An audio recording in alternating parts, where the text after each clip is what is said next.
Hey, and it's Wednesday night. Wednesday night. Yeah. All right. So which one are we doing? They doing this one or this one? Which one's better? This It one? doesn't matter, dude. I Whatever don't think one. it matters at all. I don't. Huh. Not at all. I think this one's actually better because you can get a better view. See But our ugly mugs? Are yeah, I yeah, think and so too. tonight I'm trying it without the headphones. I got tired of the headphones pretty much leaving black crap all over my ears where they're breaking down, and I have to go buy another set. And I'm like, you know what? It's not worth it. It's totally not worth it. I So. actually, for me, because my hearing's so bad, they say my hearing's perfect, but I gotta tell you, I can't hear. So I like the headphones. Oh, well, I used to enjoy the headphones when I had a family here. Now it's just so quiet, like it don't matter. Like the headphones, no headphones, it's the same thing. Yeah. So, all right, well, we'll start from the top. I didn't put this thing up until 6:20 or something, 6:10. I've been busy all day thrashing on a Windows 2000 PC. From like an IBM compatible PC from 2000, so I can run desktop Dino. So, but we got in the house. We got Miss Catgy was the first one. Lars, Bruce Kulchin, John Wilburn, Sandy's fifth. Slant Day of the Garage, Fab Race Mod Repeat, Clayton the Toolbox, Buick Smith, Max Wedge, Dick Dastardly, Mama M3, and Danny Boyd. He says he missed 91 seconds. And for some reason, we only got 21 viewers today, so which is kind of way lower than we normally do. But who knows what's going on? Yeah. But you are on the only Wednesday night tech talk show where you're going to get live tech feedback on real car stuff. Right. And so first I'm gonna Dallas already knows this, but I'll kind of tell you guys. So I had a catastrophe happen, and I'm going to show pictures. So we're going to go full John Wilburn. So this little thing right here, this is my heater control valve, and it's a Ford because the one that goes up in here in the corner blew. So that heater control valve blew. When that heater control valve blew, it took out that relay. That relay happens to control my ignition. Now, that this is all fixed, so that's an actual like sealed one, but the other one, then when it blew, you see right there on that little stain right there, that's where the coolant hit the rotor that was nice and hot, warped it, and basically put the thing and stopped it from rolling. So here I'm at a gas station. I've got no spark, got no coolant, and the car, I have no front brakes anymore. I have a little alligator clips. I went from the alternator with an alligator clip over to the HEI module, got the car to start. Took one of the hoses, wrapped it around, looped it, went inside, got a gallon of water, put it in there. I had no brakes, but I had second gear and I had an e-brake. So I was able to drive it home with alligator clips, a gallon of water in it, and an e-brake. Try that with a new car. And I got it fixed, drove it, and then realized that the caliper is leaking. So right now it's outside on jack stands. And I just put two new calipers on it. And Friday I'm driving to Dallas in that car with two of my kids. Yeah, you're gonna be fine. I'm gonna be fine. Yeah, dude. Old cars, you can't kill them. And what's cool about a Slant 6 car is like you probably fixed all that crap. It was all half-ass done and thrown together, and you got vice grips on the rubber brake hose to the caliper. And next thing you know, it's still getting 25 miles a gallon. So right, it just runs. It just keeps running. Yeah. Yep. They go forever. It's like those. It's literally one generation away from the hit or miss engines that used to run in the fields of Oklahoma and Texas pumping oil. Absolutely. Right? So, yeah. Well, tonight's Tech Talk Live, we don't have any real, I guess, subjects that we're going to discuss. We're not going to be here next week because it is Thanksgiving, so we're giving you that time with your family. Or in other words, like I was trying to be nice. We're taking that time for us and our families. So, right. Yeah, it's all about me and you. Yeah, I'll be doing the suspension work on the Cookie Monster. Actually, you're going to be with me, and we're going to have rules for the 333, the Screaming Threes, or whatever class we're going to call it. Yeah, I don't know. Maybe we'll let them name it. How about that? Sure. Yeah. Why don't you guys name it? Give us something cool for it, whatever you want to call it. Yeah, that'd be cool. Why don't you guys throw some names out there? Mm-hmm. We'll have just like the Dominator carburetor, which was named in a contest in Carcraft magazine in 1969. Yeah. Why don't we just throw it out here to our audience and name our 9 pound per cubic inch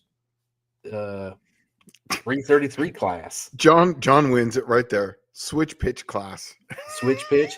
See, I haven't even mentioned it. Now you're baiting me into saying something on your time frame. 6 minutes, but it still wasn't Dallas. Oh, all right. So yeah, no, we can't do that. It's got to be something like screaming threes, like impossible threes, or I don't know, something like that. The cubed, I don't know, something like that. The triple cube. The triple cube, right? I don't know. Yeah, remember that sorry ass movie from like the 90s, The Gleaming the Cube? Right. Oh, I love that movie, man. I still do. It's so cheesy. Me and Cash sit out here and we watch cheesy movies, and that is one of them. We watched Gleaming the Cube. Well, that's the first time I ever saw Christian Slater in something, right? Yeah. It was that movie. And it's like, what a terrible actor that guy is. There's a reason why he's not around anymore. Right. All right.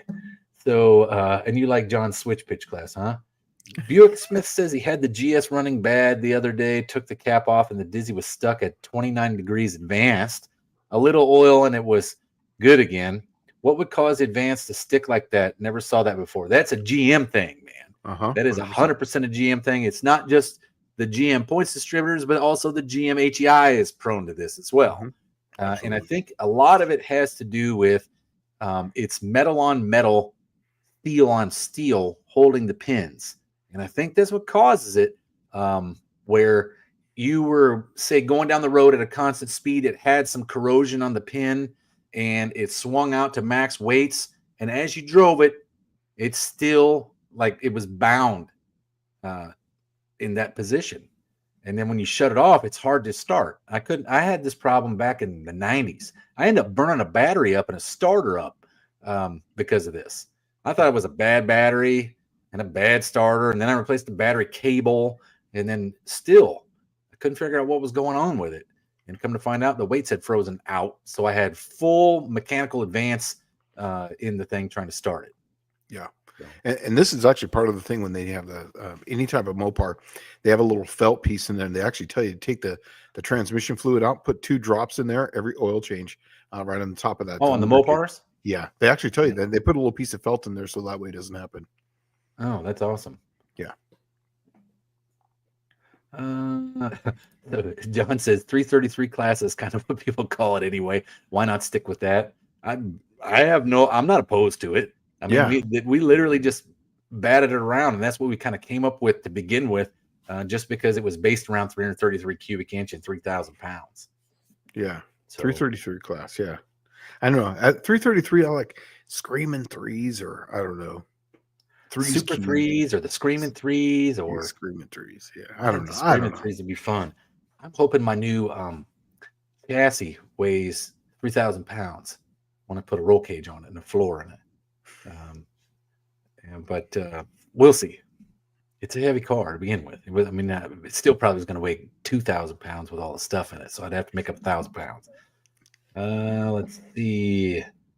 Mama M3. I just helped a coworker diagnose his 2015 Mercedes in limp mode. Misfire on 4 of 6 cylinders. 150,000 miles and needs plugs, coils, and cam sensors. Good job. It needs all that? Plugs, coils, and cam sensors? I would go, like, if it says 150,000 miles on it. What I have noticed is the other day I worked on a 2017 Honda CRV, and had 180,000 miles on it in the stock plugs. Now, iridium plugs are good for like quite a long ways, but I don't think they go 200,000 miles. No. I don't think that's the case. No. I would start with the plugs and the wires first. Plugs and the coils.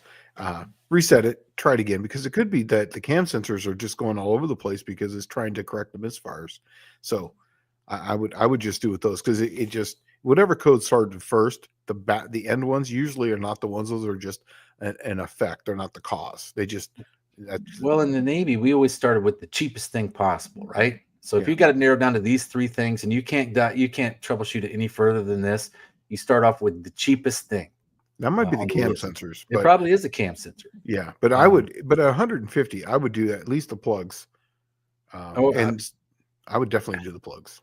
I would assume that's the problem to begin with, is Yeah. the plugs. And I'll tell you something I really learned, like, which was hardcore. Um, my happily married wife had a 2016 Ford Expedition, I can and sense the sarcasm. yeah, and it kept getting cylinder misfires every time we climb a hill or tow something with it. I couldn't figure out what was going on with it. I'll just put new plugs in it, and I pulled them out, and it had new plugs in it, and I'm like, well, that's weird. Why is it misfiring like this? So I look up what's the gap on the in the Ford manual, and it says whatever, I don't remember what it is, 35 thousandths. Let's just say it's 35 thousandths. I think that's what it had, 35 thousandths. And I'm like, wow, this thing's misfiring all over the place. So I buy coil packs, and I put coil packs on it from the Ford garage. I go to the Ford garage, buy 6 coil packs, put them on there. Like, this will mix it up. Now I'll figure out something if there's something not working. And same thing.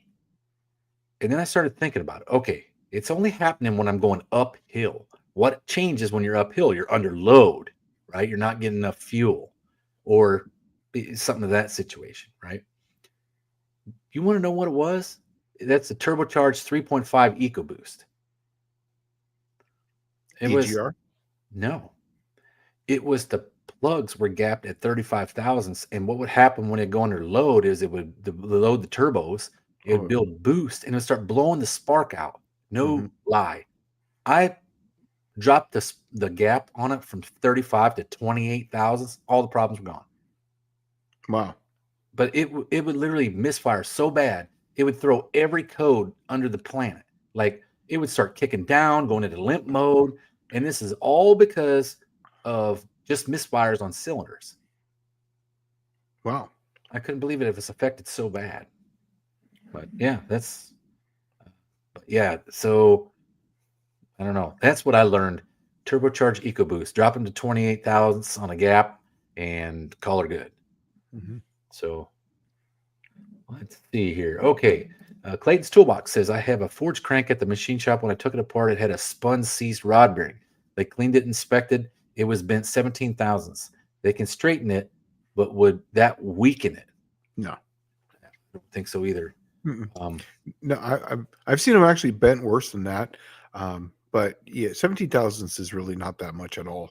I mean, it sounds like a lot, but it's really not bad. I've And seen you got people to who, think about it. They just got to heat it and bend it a yeah, little bit, right? And yeah, it'll be on a lathe, and it'll be centered around that one journal that's bent. So it will be easy to see when they get it they straight. actually don't even heat it. Oh, Really, they don't. really? No, they have. There's two ways to do it. Either you can do it in a press where it's a slow bend, or they actually just use a hammer, like what they do with the camshafts. With the camshafts bend, you just get a chisel and a hammer, and then you hit it, and then it just shocks it. You do the same thing with a crankshaft. If it's forged, if it's a forged one, and you can do that with some of the cast ones. But yeah, that's really how you do it. Is you just Huh. hit it. Yeah. And I guess it probably just goes back to its natural lay, which would be Yeah, the way because it it wants originally to go back was. to where it was. Yeah, because usually it's something that strikes it to put to move it out. So you strike it the opposite direction to move it back, and Well, that's if you what it think wants about to it, he do. said it had a spun bearing, right? Yeah, so it Which got would have been hot. heat. Yep. Yeah. Yeah, it's usually heat will do that because it'll get hot and then it'll just twist, or because it's hot and going fast and it's under load is what bends it too. Usually you see it when someone throws a rod and then it bends it, but 9 times out of 10 you can get them right back. That's yeah, I wouldn't worry about it at all as long as it's straight back again, and then just check the fillets to make sure there's no cracks. And then just take a tone, like a piece of steel, and just hit each one and listen for the ring. If it's really high pitched ring and it rings all the way through, it's fine. Oh man, me and Clint we rung 3 Buick 300 cranks trying to find the best one that sounded the best. Hmm. Um, and we went through all 3 of them, and all of them sounded weird. And then come to find out, you got to ring them without a flex plate on them. Yes. So Yeah, because yeah, that's going to make it vibrate differently I'm like, because oh it's my big. God, all my cranks are cracked. All right. So Bear Rose Garage says Fords are prone to mechanical advance issues as well because of moisture that gets under the plate, and you have to take them all apart to get to them. That sucks. The GMs are bad because you got to take the rotor and everything off to get to it. It's not all that hard. But getting them freed up is generally a whole nother ball game because it's got two plates on top of each other. And what'll happen is it'll be seized up for so long that it seizes up to both plates. And they don't, because they didn't work back and forth anymore, right? So yeah, on the Chryslers, you have the problem with them is they have a sleeve inside of a sleeve.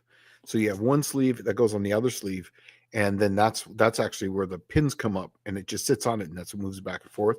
And that's where when you put the oil, it drips between the two. So as long as you keep that going, it's going to be just fine. Because the only thing that really touch each other is that sleeve part.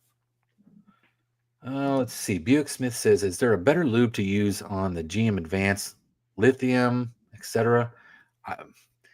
Man, I tell you what. Like Shane was saying, he was talking about the transmission fluid, but ATF, man. Yeah, Deke told me one time. He said, I used to take on the breaker points on the Chryslers. You take the dipstick out of the engine and you just freaking dab it with the end of the dipstick because you're gonna wipe it off anyway, right? Mm-hmm. You just dab it on there. I've been doing that to the GMHEI every time I do a tune-up on it. I'm not really going too far out of it, but if you think about it, the HEI, the way the HEI works is it's magnetic, so it really doesn't care if there's any lube on those pickup points or not. So if you can get it kind of lubed up without it being on the rotor, you're going to be pretty good.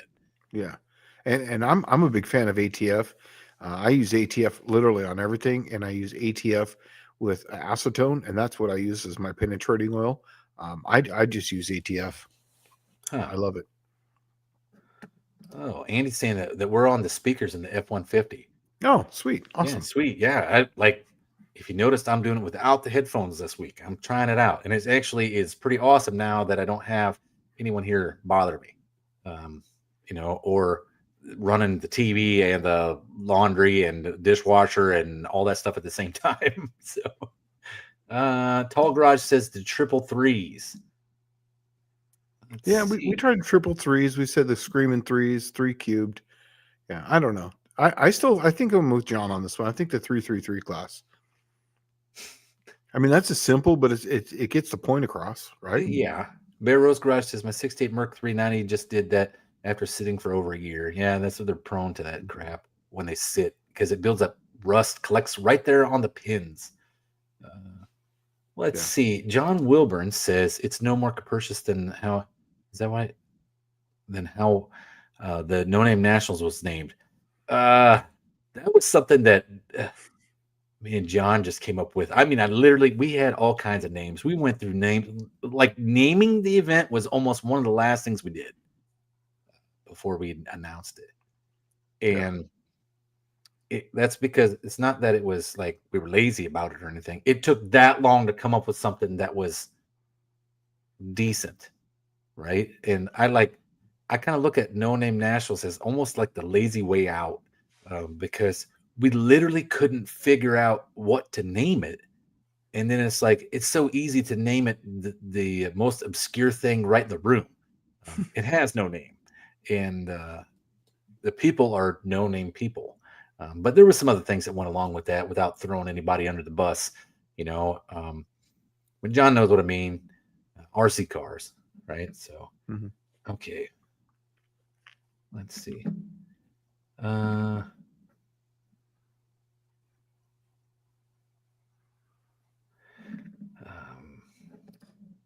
see. SSR Performance says, speaking of threes, we're real close to 300 days till No Name Nationals. I saw that, and we now have an orange paper on John's Friday night live. Is an orange paper with a number? Yeah. What? I missed it? Yeah. Well, even John says right here, 303 days. So, wow. Okay. And here's something else that I saw. SSR Performance, which used to be the James and James show. I saw the Rusty Nova for sale on Marketplace the other day. Oh.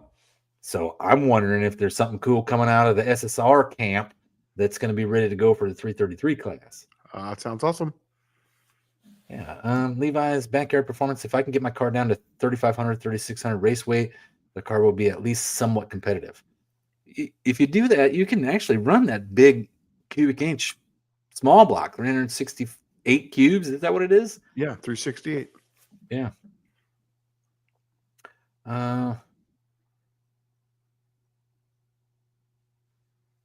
Let's see here. Okay.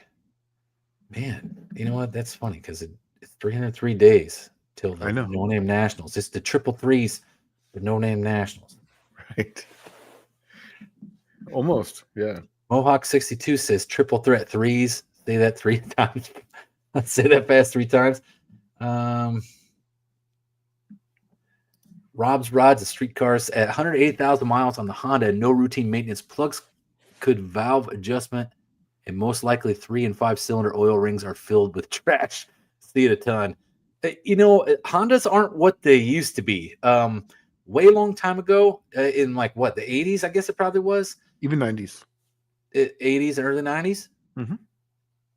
They literally came out with the disposable car, and people refused to dispose of them. And they just ran them, and they ran forever. But literally, I think what they had come out with it, they realized that, man, American cars need maintenance. We're going to build something that's completely maintenance free. And like, it didn't even have like just standard stuff. Dipstick to check the oil? No, we don't put that crap in there, Well, I don't know if they did or not. They may have. But they were like literally disposable. I remember seeing like a Honda. Before the Civic was the CVCC. Well, I'm not talking about that one because those were few and far between where I lived at. They rusted. They like vaporized if you drove it near ocean water.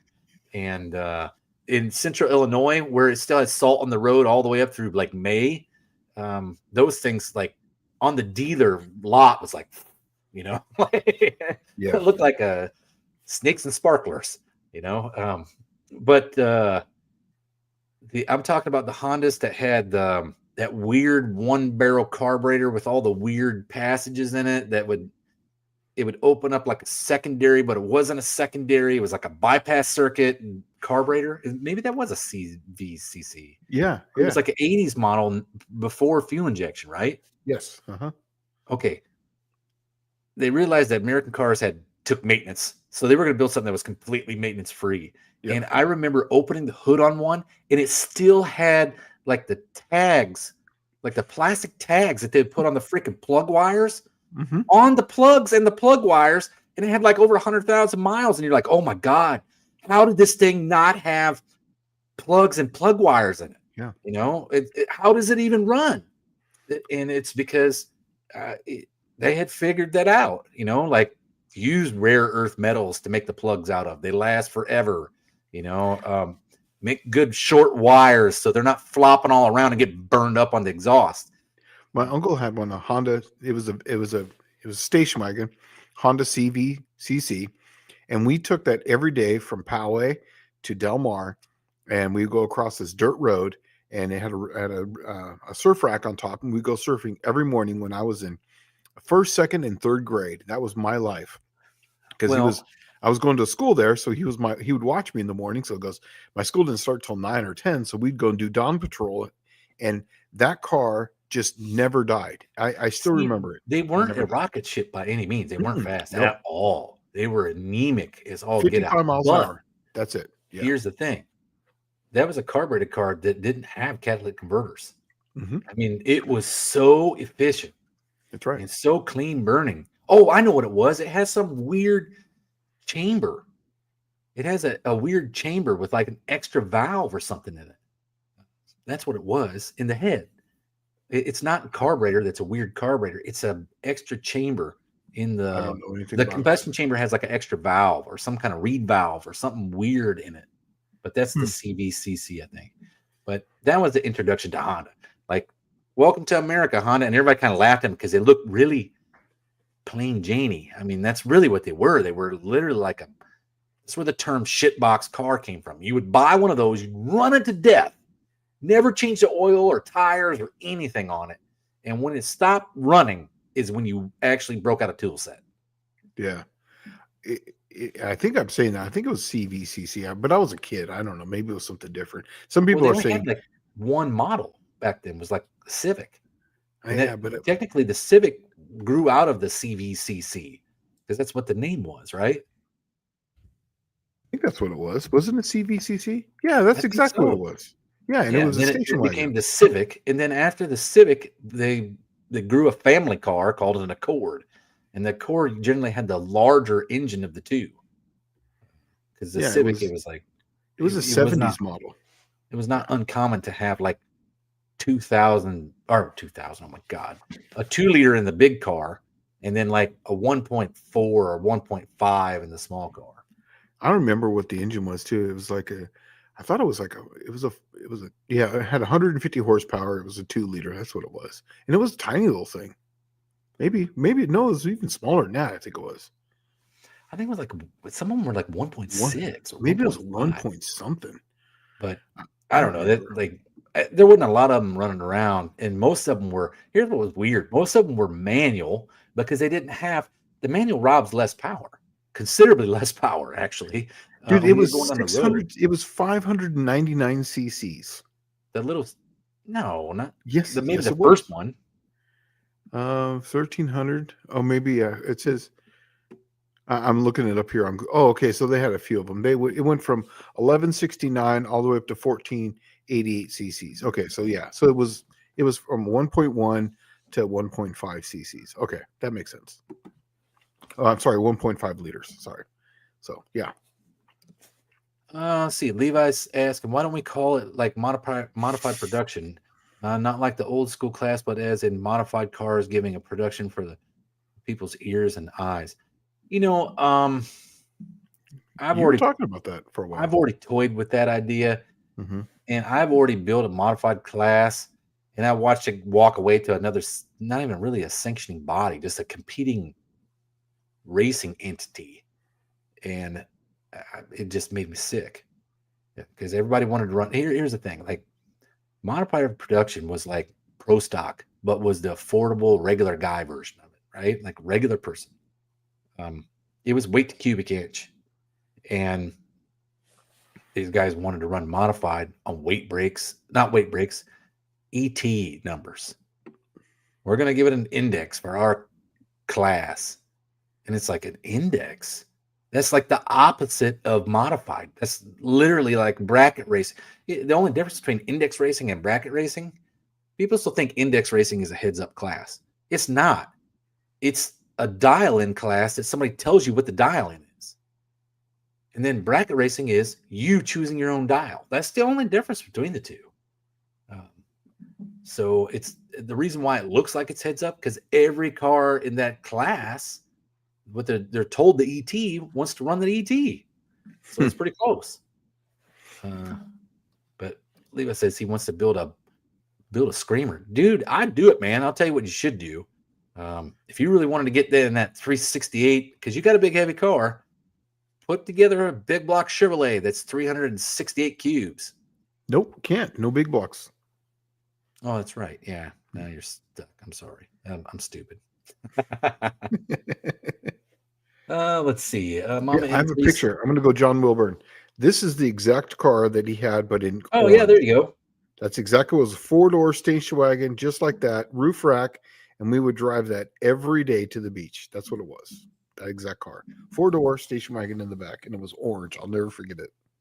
And it had that orange with that white down the side on it, like that. It was almost kind of like imitation wood, but it wasn't. It was white, like a white stripe of some sort.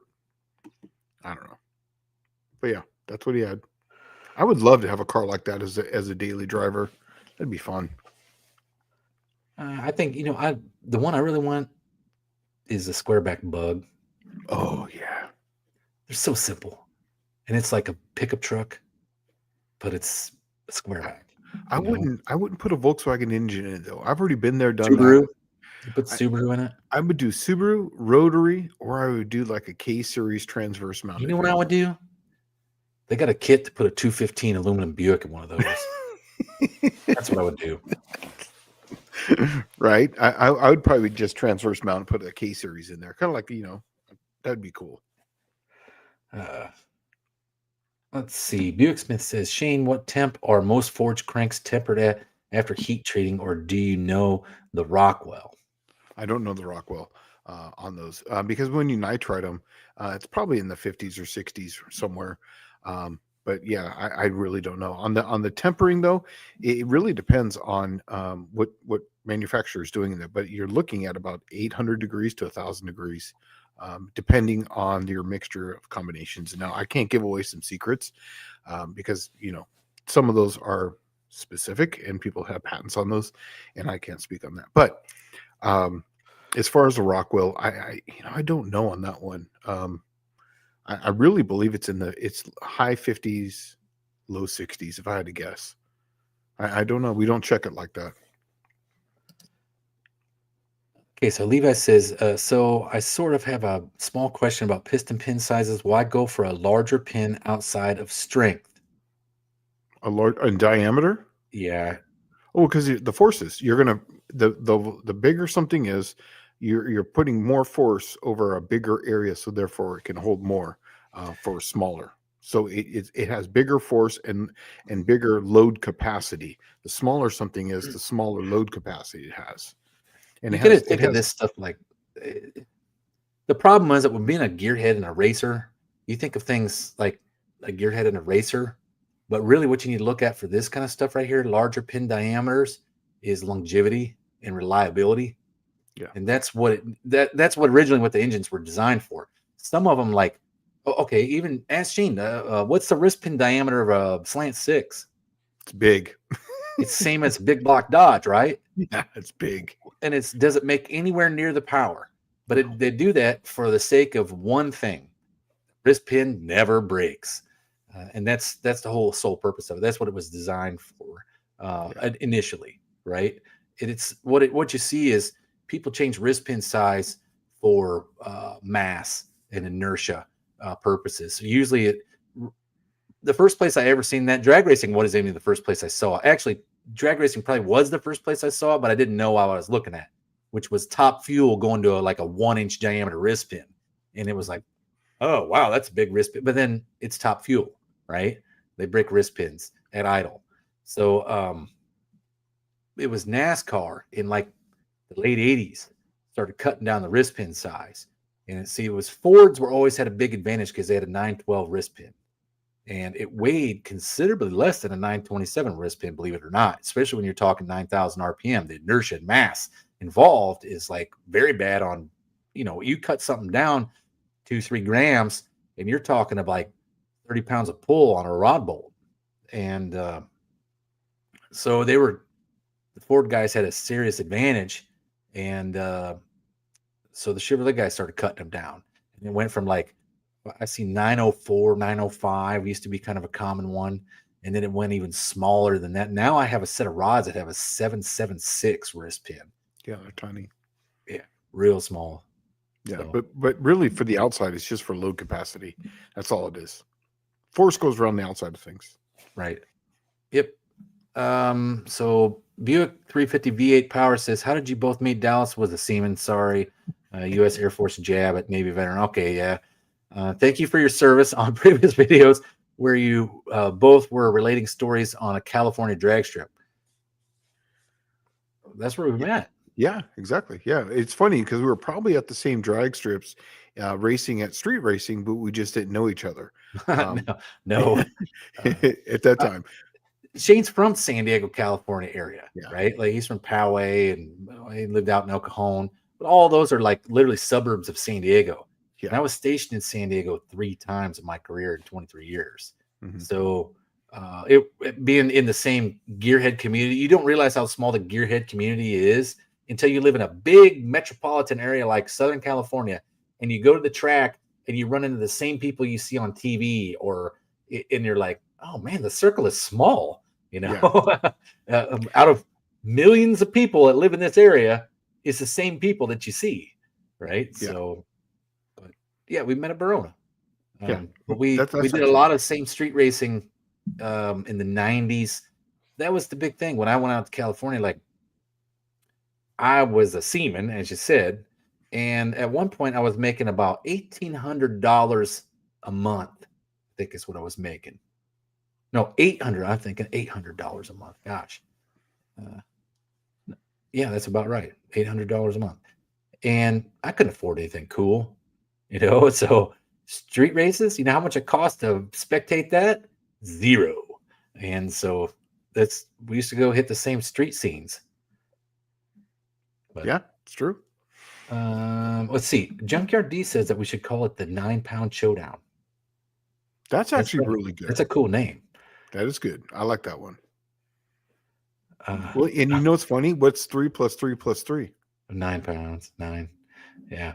And then Clayton's Toolbox says threesome class. You know, the threesome, that would be pretty cool too. Yeah. But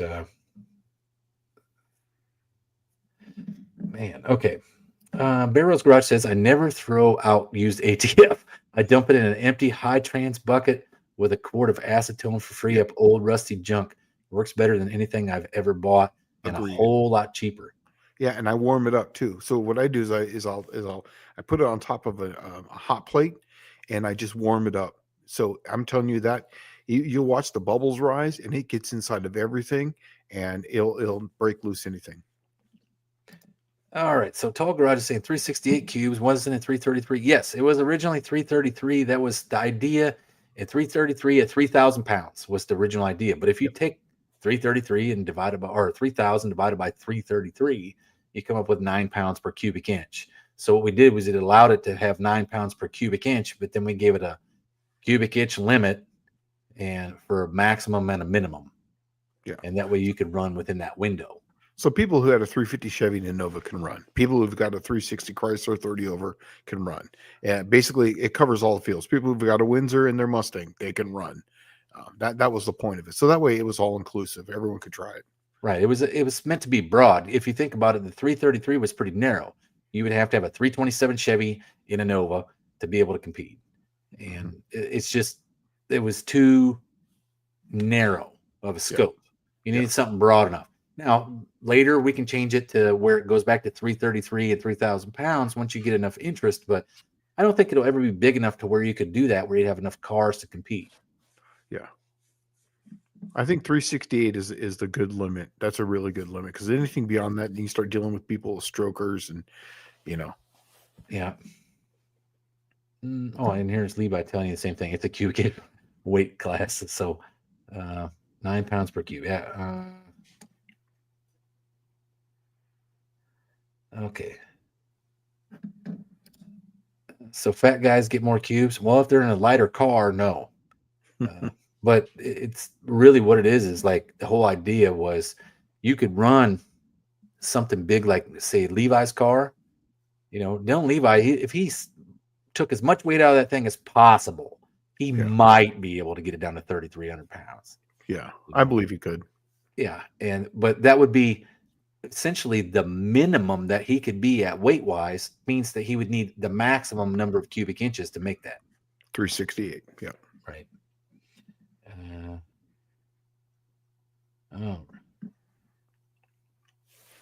SSR performance. The rules will be posted the Friday after Thanksgiving, and then John will have them, and he'll post them on the No Name National page, so that way you can look at them there. But yes, we have worked on them, and we will solidify them end of next week. All right. So Buick Smith says, I picked up 2 more Toyota RAV4s last week. One has 168,000 miles and still has original plugs and wires and no rust. Wow. Well, that sounds like a good deal. Yeah. You know, I'd regularly see Hondas that would have almost 400,000 of them in San Diego. People who lived in like Temecula and worked in San Diego. Drive back and forth every day. Yeah, I remember seeing that too. Mm-hmm. That's the first time I've seen Priuses with over 300,000 on them. Yeah. Let's see. Let me catch up. Oh, yeah. There you go. That Loud Burn says 1 small chamber fired the larger lean burn system. That's what it was. Yeah. Yeah.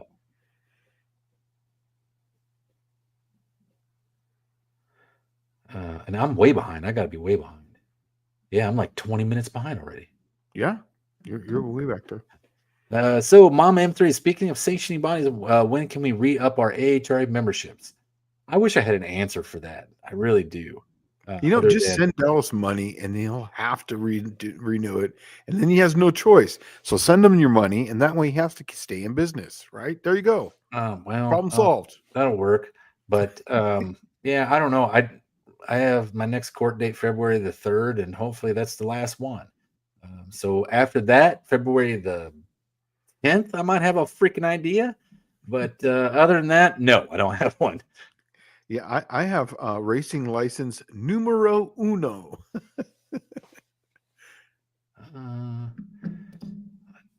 Aunt D says, does anyone make an LT1 intake manifold other than Chevrolet? Oh, I think we do. I Hold on. think I thought we did. Hold on.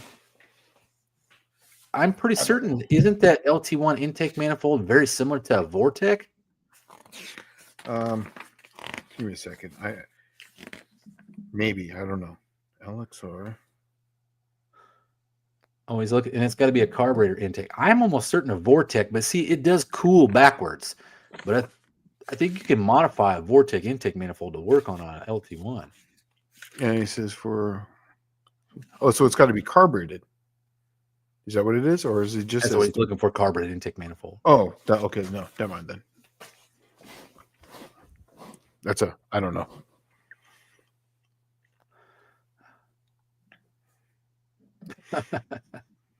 John Wilbur says a squareback type 113 VW with a 215 Buick and a switch pitch threefer.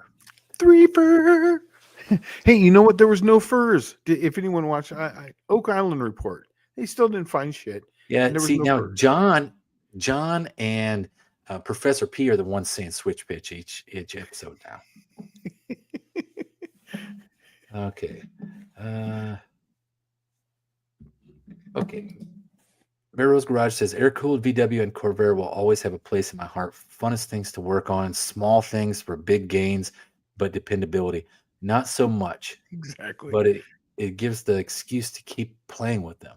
Dude, I used to drive a Volkswagen every day of my life, and they nickel and dime you to death. They will always run, but there'll always be a problem. Always be a problem. Well, maybe I won't. Maybe I will steer clear of those. Most old parts, although a 904 lifter affords a great base for camshaft profiles, does it hinder RPM with increased weight? Yeah, a little. Yes, it does. Absolutely. Anytime you have any type of deal with that, but it's going to offset it by how much more advantage you're going to have on the camshaft. So your camshaft profile, you're dealing with very low numbers anyways. So you're going to, instead of going with like 140 pounds, you'll have 150 pounds on the seat. Instead of over the nose having 300, you're going to have 320.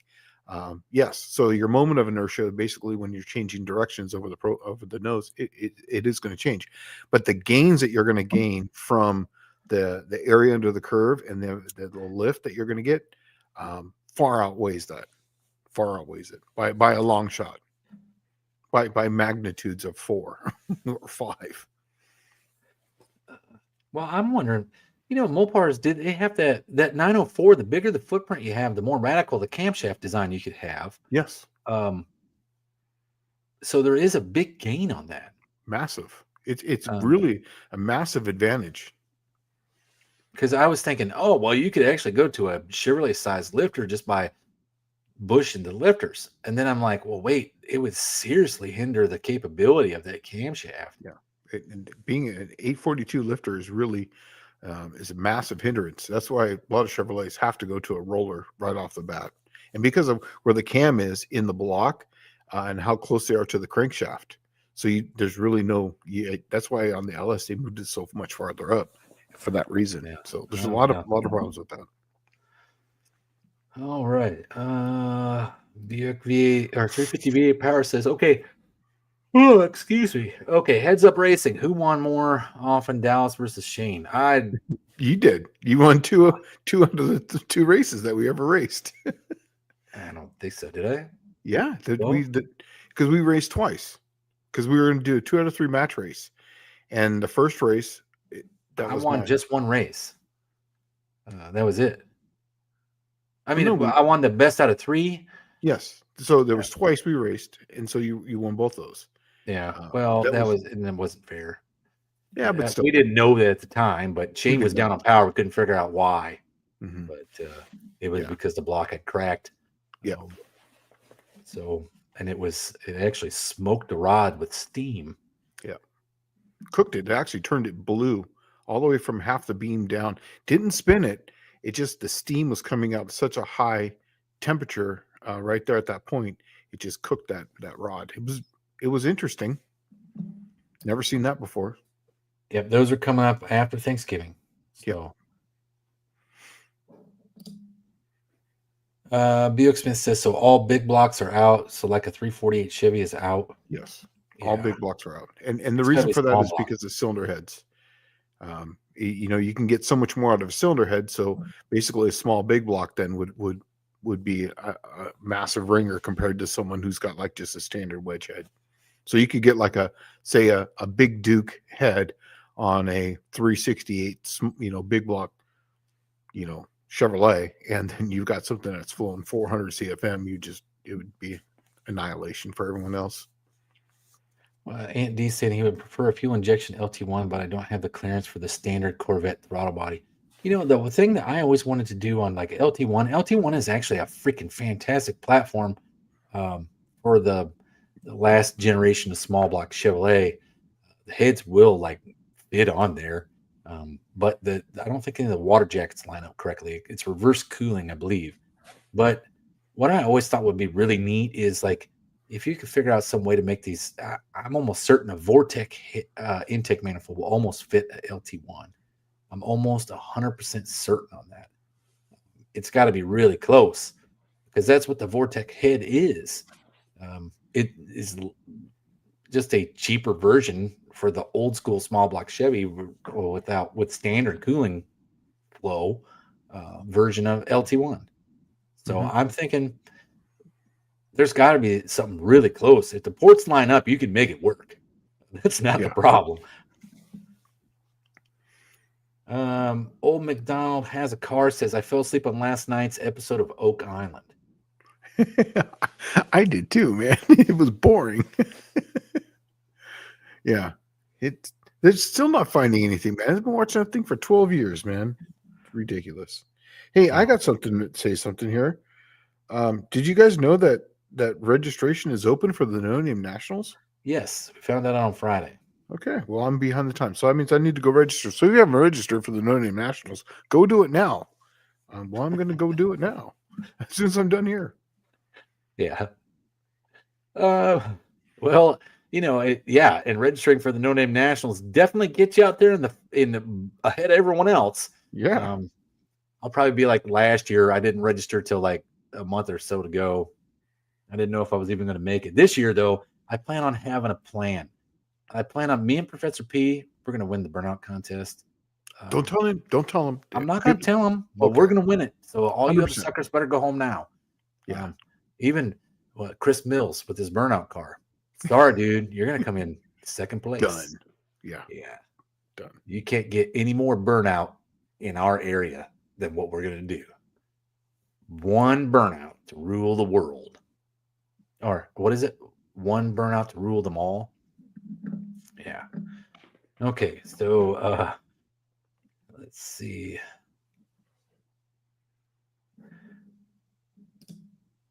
So Ron Ward saying the 343 AMC with Brewer heads on a 1971 Hornet. Basically a small block with big block heads. That's the same way with the Cleveland. You know, we were saying there's going to be some ringers out there. Cleveland will be a ringer.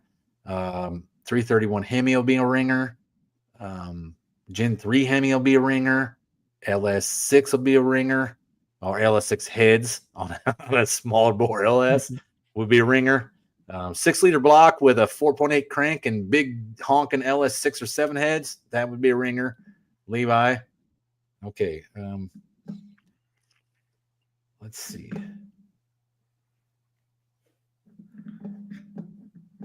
I just want John to know that I'm going to register. I might even do it live while I'm on here. Show people how easy it is. Let's see. Oh, the one on Casting, they're already registered. Yeah, people have already registered, so I might just do that.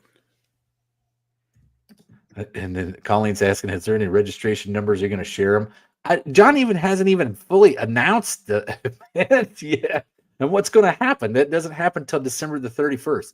You know, I guess maybe that's what we should talk about is, all right, so I was so heavily involved with it. Huh? Where do you register at? Is there a link? Where's the link at? Yeah. No Name Nationals. Yeah, I just typed in No Name Nationals. Is it like a website? It's a Square site. Oh, there it is. Okay, score site. Got it. Never mind. Yeah. I was so heavily involved with No Name Nationals. John and I had come up with an event. We didn't have a name for it yet, and we were going to release it. And do you remember?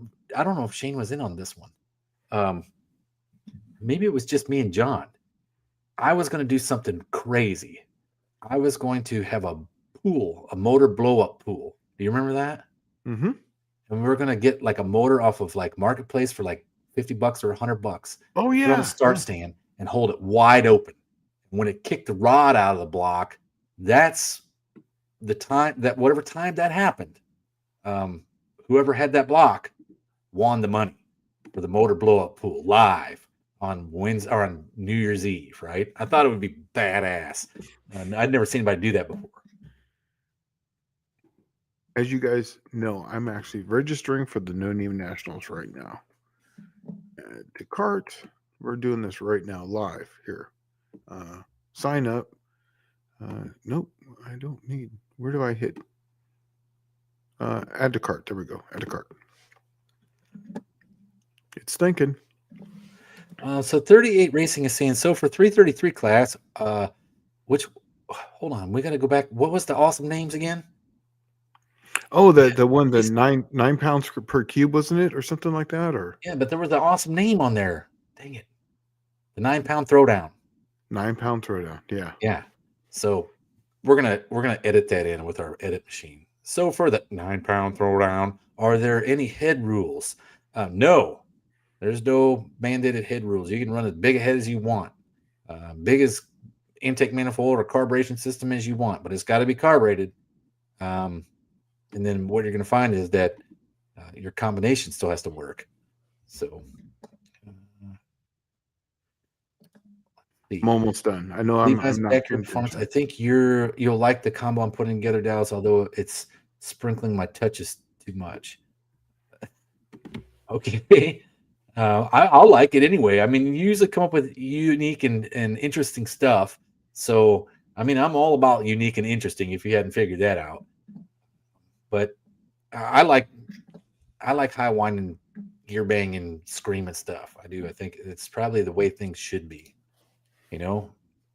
Hey, John's got something cool. I actually have to. SquarePay wants to know, confirm that it's me. So sent me a text to make sure that it's actually me. That's good. Oh, I think we should send all those texts should go to Tom Muse. Okay. Buick 350 V8 power. A friend put the 215 into a VW bus. He had to get a rolling start or bye-bye CV joints. It did a very nice wheelie with us both in the front seats. Too many crankcase troubles in high HP mod VW engines. Well, they were never meant to have that kind of power. I mean, like, what did they have? Like 50 horsepower or 40 horsepower? Sorry. What was that? Sorry. Which weren't the Volkswagens intended to have like 40 or 50 horsepower originally? Well, they were said to have 60, but yeah, 40 horse. Yeah, and so that's what the drivetrain was intended for. So you throw something in there that's got 200 horsepower and like 4 times the amount of torque, and if you have problems, the drivetrain is not. The biggest problem is where it's once again we get to the high point angle. The gear where it comes in to the center of the gear, because you can literally take a gear and flip it to the other side. That's how you do a mid-engine. So you can take a gear, put on this side or on this side. So that's how you can flip so that you can either flip the engine around so it can run forwards or backwards. So the high point angle is right in the middle, and the transmission is on one end of it. What's that? That's ideal. It's ideal, yes, but for efficiency. But it doesn't take a lot of strength. Yeah. So so they don't last very long. Let's see, Shane, what was the time on Dallas Sen ST300 tonight? I didn't say switch pitch until you guys brought it up. Well, actually, 10 minutes before you guys were on here, he's bringing me a Super Turbine 300.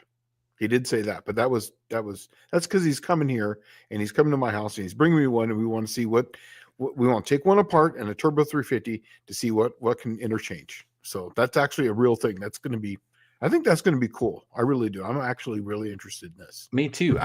You should video it and then throw it up as just a, hey, look, we're comparing these parts because I work at TCI and this is what we do, suckers.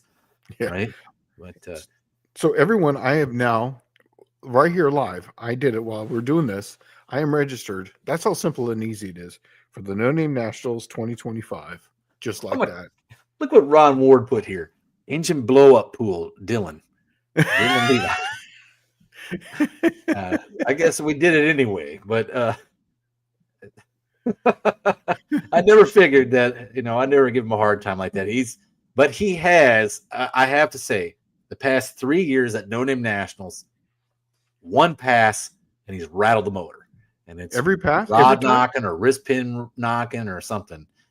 He made more than one pass this last time, didn't he? No. He only made one pass? One. Yeah. What? One pass and he locked it up. Oh. Well, that's was a good pass. Kept telling him, like, hey, man, put it on, where you want to put it on kill? Do that for the last pass of the day. Yeah. Put it on, tiddlywinks. 80%. Yeah.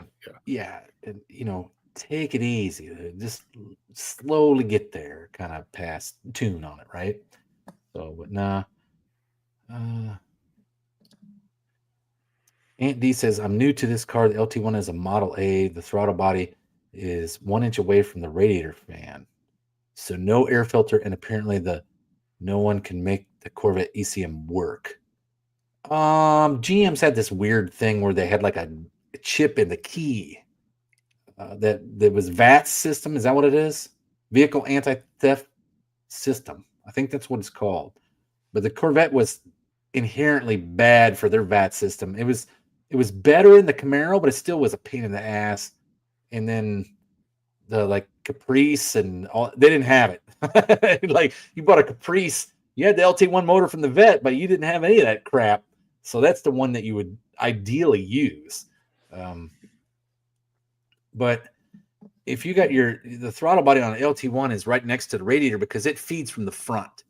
But here's something interesting. Take that throttle body off and put a plate on it. Okay, that thing is literally just plated and bolted into place. And on the top, draw out a 4150 pattern and put a Holley throttle body on the top of that thing, like a carburetor, right? And then voila, intake manifold soft, because it's just air that flows through that thing. There's nothing special. The thing I always wanted to do is the LT1 made a gob of torque, and it had a short runner intake manifold. But if you look at its predecessor, it was a TPI Chevrolet. It had the crappy heads, but the long runner intake manifold, which make tons of torque. Well, if you were to take that intake manifold from the TPI and put it on the LT1, I think that would be the ticket right there. Make like a 383 cubic inch LT1 with that long runner intake manifold. And that sucker would be a torque monster. So, yeah, but get rid of that Corvette ECM. If you got the wiring harness, I believe they're the same between the Caprice, and you just need the Caprice computer out of like Impala SS. Let's see. So I actually have something to say. So I was just chatting with the bringer of the No Name Nationals, Mr. John Wilburn, and they wanted to know how many people have registered. I just happened to be the 13th channel that registered since last Friday. So 13 channels have registered from the No Name Nationals already. That's how many. So Max Wedge Dick Dastardly says, I registered 2 years in a row, still didn't make it. Well, I tell you what, supporting the community has gone a long way, to be honest with you, because, I mean, it's made the No Name Nationals awesome every year. And when you do make it, it's just going to be that much more awesome when you get there. So is he not making it because of subs, or is he not making it because of just I don't know. He didn't say. He said still didn't make it. It might be subs. Clayton's Toolbox says he likes the switch pitch class. We're not going to call it switch pitch class. And I'm going to have to stay away from those words. Now it's going to be on his mind. We gave him a conscience about the switch pitch. Standard valve angles. Yes. Yes. Is 100%. There a date for No Name Nationals? Yes, there is. It's September 18th, 19th, 20th, I think. Something like that. 19th to the 22nd, wasn't it? I thought that's what it said. 18th to the 20th, I think. I don't know. Uh, Maybe. I don't know. I don't remember. I was actually just looking at it and I didn't even notice. let's see. 38 racing is. Oh, yes, that is a limitation on the intake manifolds. Yeah, It has to be cast. It cannot be fabricated. Sheet metal. Yeah, the fabrication. And we'll have it. We'll have a section. We'll have an engine section, and then we'll have like an intake section. We'll have it's carbureted, so each part of it will have a little section. And it's not The that basic there's a shit breakdown. ton. Yeah, it's not that there's a shit ton of rules. We're just trying to make it so that way it's Affordable. inclusive of everybody, so everybody can run it. Yeah, 'cause it's affordable. That's the big one. Yes. Because when Dylan Levi shows up with his Wilson intake manifold that costs $44,000 and it's fabricated and it just runs around in a circle around everybody, that's what we're trying to keep out. Yeah, so it's you're right, Dallas. It's the 18th. That's the Thursday, the 19th, and the 20th. So it's the 18th, 19th, and 20th of 2025. That's a Thursday, Friday, and Saturday. And remember, we're probably going to do more Saturday night racing. So let's do that again. Yeah. I'm going to this next year. I promise you that.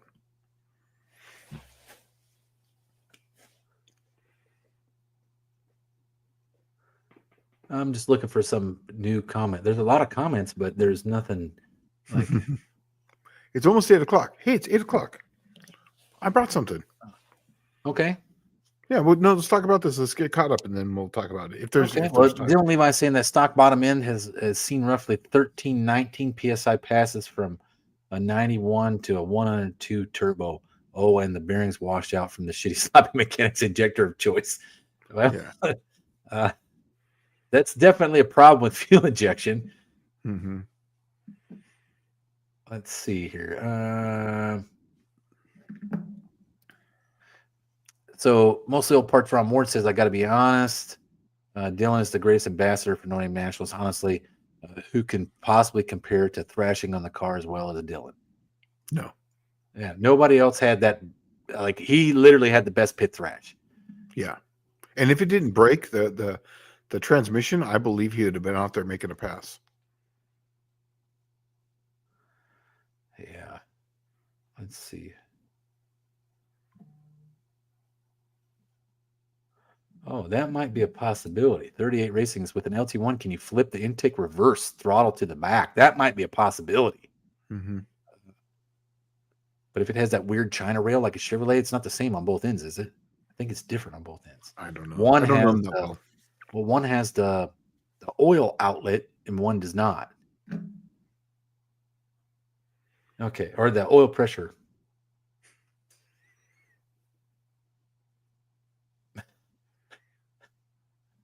So this is what we name it. Switch bitches bitching. I think Rod says adding switch pitch to my announcing notes for 2025. I think Danny Boyd actually has the winningest comment for switch pitch. This one here. Only way I do switch pitch is if I shift my weight in the chair while farting. It's perfect. Yes, fart and poos are still funny, and I love it. Thank you. You win. Comment of the night. That's all right. Dean Stevenson says he's got 37 trigger words, and switch pitch is not one of them. Oh, okay, good. All right. Is moist? My daughters don't like moist. They don't like that for whatever reason. Dylan, he didn't like my comment about a $44,000 intake manifold. Yeah. Richie Rich Levi is going to sweep the class. You're a comedian. He doesn't do anything high dollar. Trust me. That's why it's stuff. That's why we're giving him a hard time about blowing up. It's because it's like stock stuff with a lot of boost on it. No, I love it because he reminds me of like a lot of me when I was his age. Because it was like, how much nitrous can I put on a stock engine? And I literally ran over that crank for months. I mean, years I did that until I figured it out. And that's the only way you get to where you're at and you know what's going on. And I commend him. I think it's awesome. I did something in 302 Fords. There's in Gulfport, Mississippi at this junkyard. What is that place called? Oh, I can't remember the name of that junkyard. Gulfport, Mississippi. It was like something Bob's, maybe. I don't remember. There, I used to take a stack of 302 Fords at the end of the year, a stack in the bed of my truck, like a pile of 302 Fords, and I'd drop them off just at the door. Hey, free motors. I don't care about the money. I don't care about the weight. And they'd say, yeah, just drop them off. So I'd lower the tailgate down, put the truck in reverse, get going like 20, and just throw it and drive, and they'd all just fall off the back. But for me, it was because all the Cordobas, we had the Navy and all those Marines, and then we had as far as that, we had all the Navy bases, so they had all the trucks and all the Cordobas, and all those had those 360 engines in them. So that's why they were all over the place. Plus, they would rebuild them. They'd have brass freeze plugs. That's the one to get. You were like, oh yeah, and they would just basically just be idling. They would never really get out of the base, so they had very low miles on them. well, the funny thing was like, oh, when I came in the Navy, every squid at the time from like all over the United States coming there to San Diego to go to school, because that's where all the schools. That's where originally when I came in, where the boot camp was at. Right, it was in San Diego, in Point Loma, and they changed it, moved it to Great Lakes while I was waiting to go to boot camp. So every squid from all over the United States, when they finally got past their Liberty weekends, which was like your first 8 weekends when you got done with your A school, you brought your car from home, and it was always some clapped out early 80s shitbox. Well, at the time, that was Cordobas and Magnums and what was the super nice one? You had there was a bunch of them. Yeah, Rich Carthian, the Chrysler. That was the Cordoba, wasn't it? Yeah, correct. Yeah. But I mean, I'll bet you 1 out of 2 cars was one of those Chrysler products, because I mean, they made a really nice car. They weren't bad on gas, and they just weren't desirable in the early 90s. They were big, and they were, I don't know, they just weren't nice. People wanted, what did everybody want at that time? They didn't want Hondas either. It was like Camaros. Camaros were big. If you were in the Ford crowd, 5-liter Mustang was humongous. Massive. Grand National, everybody wanted one, but you couldn't afford one. Even back then, you couldn't afford one. They were, what was it, freaking $22,000? You got to think that's like having an $80,000 car today. It's like, it was just outside your reach. Even when I started making good money, I wasn't going to drop 30 grand on a Grand National, and like, what, 2000? They were freaking expensive to buy a really nice, clean one. Oh man, they were expensive. Yeah, a lot of them. What, a 86 clapped out one. Yeah, a lot of these cars that I was getting were actually military vehicles that they were just getting rid of. So like all the fleets of the they were all the 4-door Cordobas that were just sitting around. So they would just end up in the wrecking yard, or like the old cop cars were a lot of the command cars. Yeah, and then you had the what was the trucks. Dodge St. Regis. Yeah, and those there were a bunch of them. I'm running around 360. That was the last rear-wheel drive cars of Chrysler, wasn't it? Yeah. So basically everything was out there for that, and they were $79. You could buy a complete running engine for that. So Ron Warren sent him a switch picture. Oh, hey, you're not supposed to tell anybody, Ron. Let's see. SEMA 2024. Michael Robert Embry says that AFR launches new performance parts for Mopar. Okay, let's get to that. We got some of that coming up too. Yeah. Actually, I was only able to grab one head, but I will bring the Gen 3 Hemi head next time. But I'm going to try to do this as best I can. So I'm actually going to move, because I have this right here. I'm going to move this to the side so you can still hear me. And all right, there we go. I got clamp.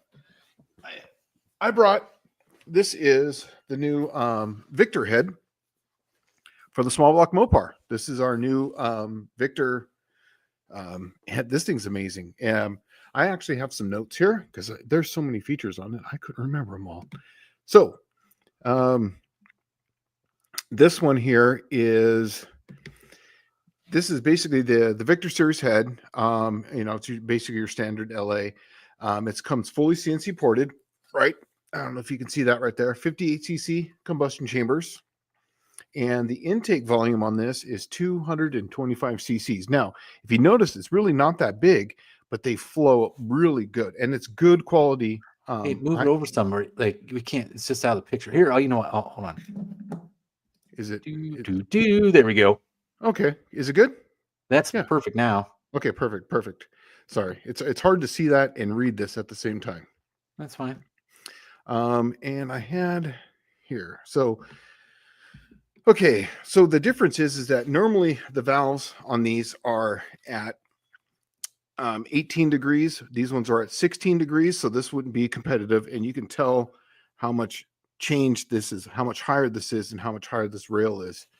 The valves on these are 600 thousandths longer than the factory ones because it's raised it so much. Now, when you run these, there's actually a rail that you're going to have to put on your wall. It's about, I think it's like 700 thousandths thick. It comes with these. And what's really cool about this is that if you notice where this port's at, can you still see this? Because I'm not on screen. And where this is at, you have a lot of meat. You can literally open that thing up to just to here. So there is a lot of room for this. And this will fit like your factory intake. So you can get a factory tunnel ram like a, from the early 70s or 80s, and it'll bolt right onto this.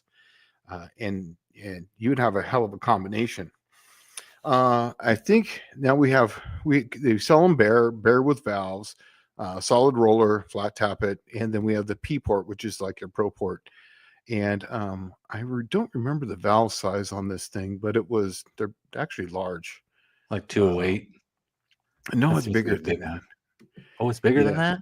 Yeah, it's like 215, I believe. How do they get them in there so big with the bore on it? It's only a 4-inch bore.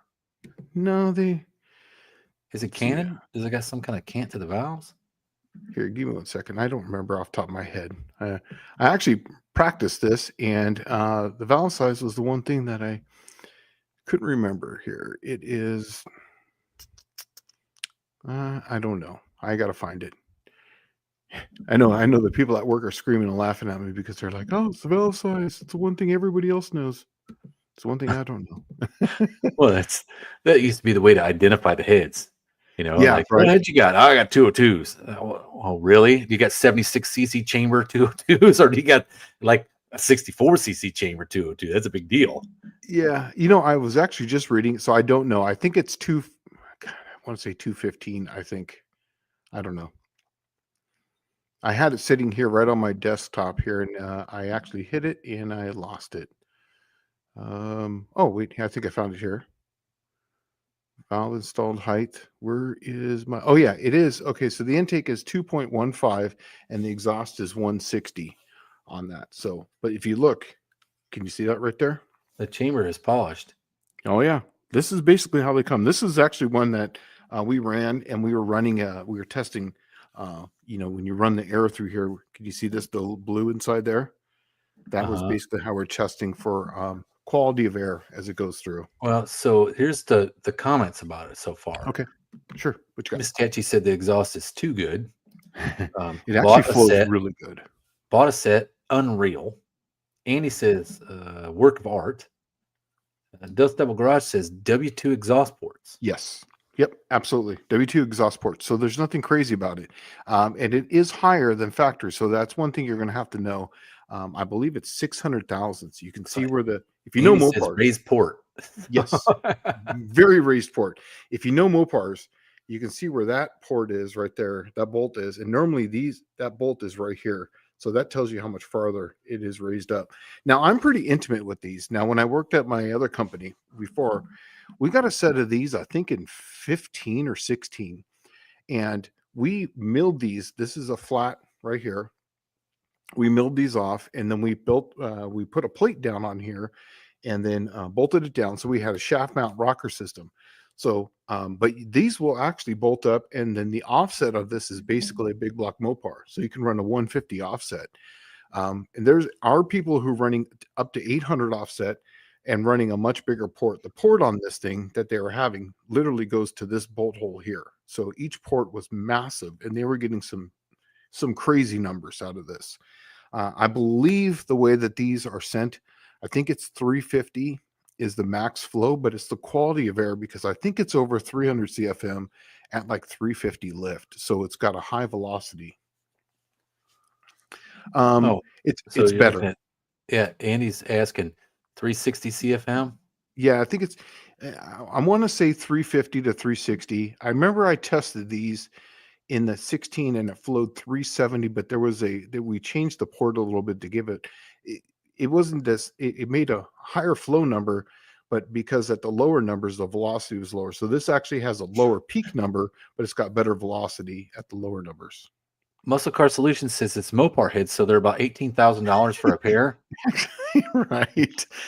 No, I don't know the cost of these. I really don't, but it's an amazing head. I gotta tell you, I would, as far as someone asked me, how's it compared to the Indy head? Here's the thing.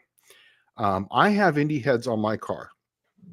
I have the opportunity to run these heads compared to my Indies. I would run these heads over the Indies because I could put a tunnel ram on this and all the factory valve train will bolt onto it. If you run an Indy, you have to run an Indy, a W5 type of exhaust. Well, you can run a factory one or a W5, or you have to run special intake gaskets. You got to run, you got a problem with the rail, and then you have to run the Indy intake. With this one, you don't have to run any of that. You can run a factory valve cover. So you can get the really cool, awesome Mopar valve cover, the one that everybody wants, the black one, a factory valve train with just 150 thousandths offset, and you can run a factory style intake. This will basically outflow any block out there on the market right now. This is an amazing head. There's a lot of potential here. If I ever did another Mopar LA, I would use this head. This is the one I would use for sure. Well, Miss Katji says it needs W5 head studs. And then Danny Boyd says the Mopar tax is real. Is it expensive? I don't know. I think they're the same as anything else for Edelbrock. There's no Mopar tax on this one, I don't believe. I think the Mopar tax you're going to get is going to be in the block. Well, I just know that Mopar tax, it sounds like it's a legit thing, but until you own a Buick and then you realize that the Mopar tax is just the down payment for the parts you're trying to get. Right. Actually, there was two more features I forgot to talk about here.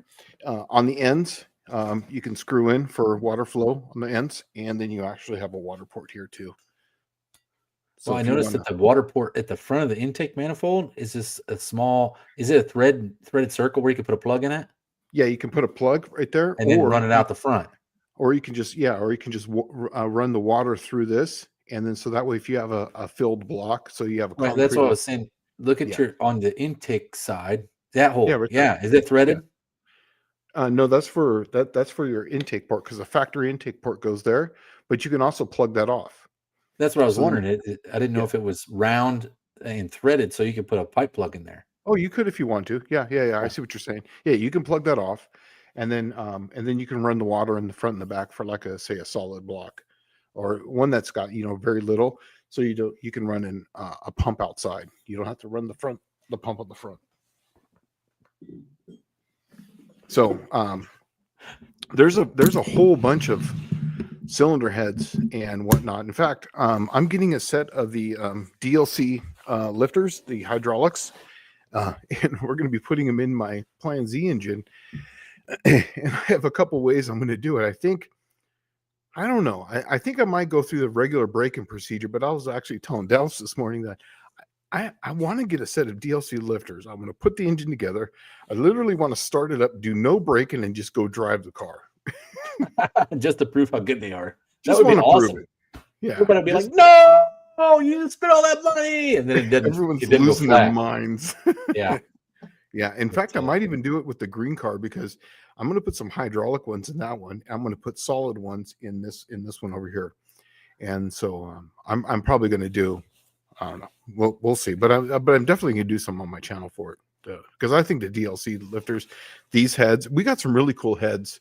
I'll bring some more. I got the Gen 3 Hemi one to come, but there's actually for you LS guys, and we have which one is this one? There's a head in here that's just amazing. For the big block Chevrolet, we have the big block 17 degree and the 24 degree big block heads. Yeah, that 17-degree head is pretty awesome. And then we have like the Victor CNC 11-degree 6-bolt for the LS3 engines. Yeah, 11-degree. That's a bad man. that's a bad mofo right there. I'll get a set of those and let you guys check those out. I think it's ironic that all those stock LS heads are 15-degree, kind of like a Buick. Exactly like a Buick. Okay. Yeah. Just my 2 cents. So Levi's backyard perform. Well, I already say Val 360 Jimmy says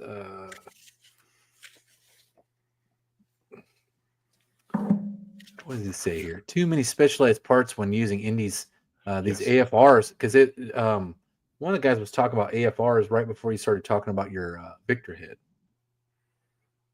And he said that AFR SEMA came out with a new Mopar head. Okay. I don't think it still holds a candle to quality. Probably not to the Victor. Yeah, well, no, not even the Victor. Just our Performer RPM head.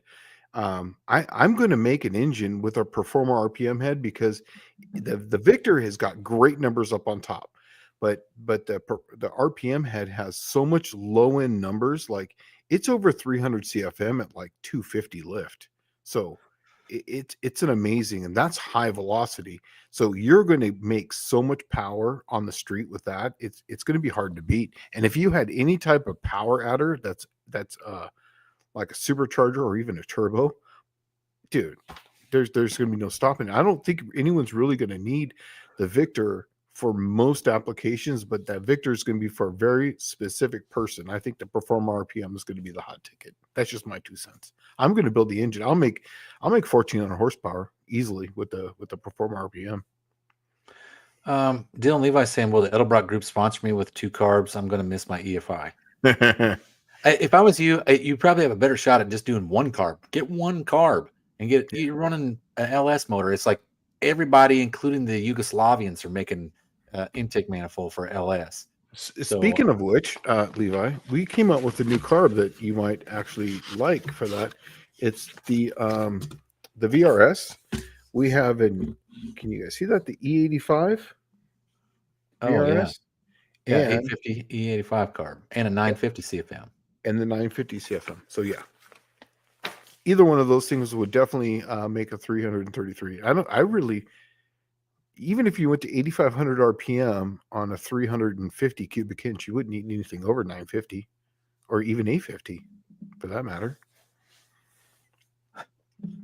Bear Rose says Mopar tax is one thing, but the big BOPR tax is like paying taxes on taxes if you can find it in the first place. Right. That's the big one. Is like I always am having to make my own stuff if I want something. Yeah. And then the tax is real. I paid $550 for an intake manifold, and I started cutting it up when I went and bought $100 worth of saw. So I got $650 in an intake manifold, and it still hasn't even fit on anything that I wanted for. The Indy heads that are on this car, the ones are the Gen 1 360-1s. 2005, 2004, when they came out, I got these. I got them like the first 6 months they were out. And there literally was nothing made for it at that time. So everything I have on this car, I had to make. There was really no one making headers for it. I had to make adapter plates. I had to make everything for this thing. Dylan Levi said, "Well, we can't run E85." I thought, no, you cannot. You got to run gasoline. Yeah, that's why he was just pointing out that hey, there's an E85 carb, and then there's also a 950 carb. Yes, I was just telling 2 things at once, but yes, you can't run E85. Yeah. All right. Well, now we're kind of caught up, man. I'm telling you, I must have ate something that is very disagreeing with my body at the moment. Really? Oh, my stomach is very upset, dude. But you're gonna make a switch pitch like Danny Boyd said. You're gonna have to fart in your chair while turning. Might have to. But yeah, I just had salad for dinner. So some's not happy. But okay. Val says he meant to say Victor, not AFR. For what? 3-up. Yeah. Sorry, Victor, not AFR. Oh, okay. Yeah, those Victor heads. I don't. I haven't seen the AFRs, but the Victors, they look like mirrors. So I mean, they polished the crap out of that chamber. Yes, well, that's for combustion efficiency. But yeah, so they have the Performer RPM and then the Victor. See if I can. It's hard to get these in there, but yeah, that's the right there. There we go. See them. Yeah, there we go. Performer RPM, and then that's the Victor CNCs right there. Golly, man, the Performer RPM, which is supposed to be based off of like a something almost stock, looks better than most of the stuff I own. Right? Yeah. Dylan Levi says, so at PRI, who do I beg for a couple of those carbs? You don't need two of them. You won't need it. I promise Just you. need one 950 on an LS motor. You'll be fine.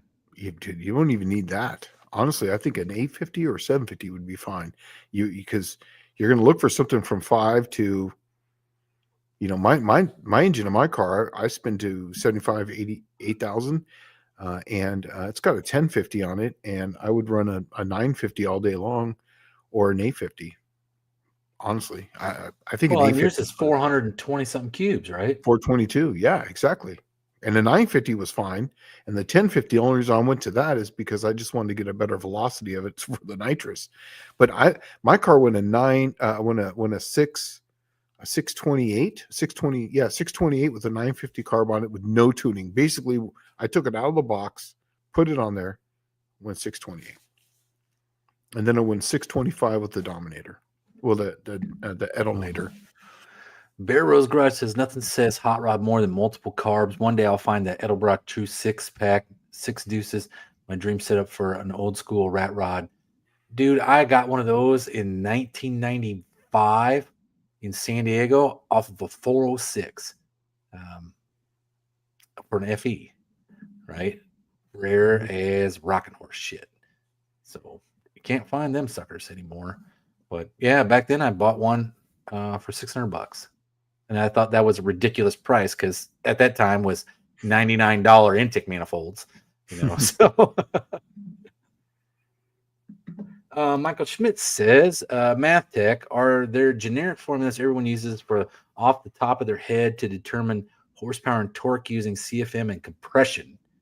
Just CFM. You can use CFM in cubic inches and tell you what the head's capable of. Compression allows like 10% increase every point you go above, like say 9 to 1.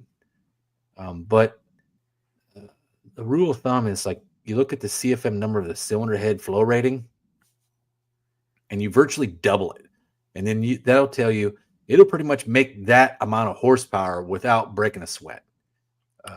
If it's put together correctly, yes. That's what that cylinder head. Yeah, if that's what the cylinder head's capable of with good parts. If you have the correct combination of, a camshaft, so on and so forth combination, it can make that power. So like if it flows 300 CFM, that you can make 600 horse. If you do it right, then you can actually make like 625 to 650 from 300 CFM if you have a really well built engine. So Dallas is right. Usually, without breaking a sweat, if you can actually know your elbow from your fingers, you can usually get 600 horse out of 300 CFM easily. There's usually like 10% of that is the maximum more that you would gain. So if it was 300 CFM and you made 600 horse, you could technically get 660 horsepower. Like that would take some effort to get the extra 60 horse, but you're easily going to get 600 horsepower out of it as long as your ports match up, your gaskets don't cut off the port. It isn't dumb mistakes. The camshaft is the wrong cam. You used a really weird wrong bore stroke ratio or something that was cheap off the shelf stuff to just because you were being cheap about it. That's one thing that seems to hurt a lot of people is they'll put together combinations just based on what their dollar signs tell them. And the first thing you should buy before you build anything is like you decide the architecture of engine that you're going to go with. Okay, I'm going to go with a Windsor small block. I'm going to go with a Mopar big block. Whatever. Buy the best heads you can afford at that point. Always. And then build everything around it. Yeah, don't worry about buying any other thing before that. Buy the cylinder heads because then you know what power it's going to make even if you had to sacrifice, like here's the way I looked at it. Let's say you bought a big block Dodge head, okay, wedge head, 300 CFM on the intake side, right? Your budget is you want to build a 440. You're putting together a B body. You're going to put together a 440. Well, your kid falls at school, breaks her leg. You had to pay for it out of your pocket because your health insurance snafu, whatever, blah, blah, blah. Groceries went up twice as much. Gas, $5 a gallon. Whatever kicks you right in the dick because that's what happens. Welcome to life. But you can compromise and do a 400 Mopar or a 383 Mopar. It's still going to make the same power. You just got to turn it up harder. And so that's where the compromise comes in. If you buy the best head, it's still going to make the same power. It's that's just right. Where. Yeah. And also too, you won't really have to try as hard to make power. So you can buy a head that's bigger than what you need. And then you can build a much smaller engine as far as, I shouldn't say smaller, but less compression, less camshaft, whatever. And it's still going to perform across the board better because it's got better flow to it. Because once again, these are just air pumps. That's all it is. All right. Levi's asking, so modified production, anyone know the cubic inch limit on those back in the day? They weren't. There was no cubic inch limit. They were weight to cubic inch.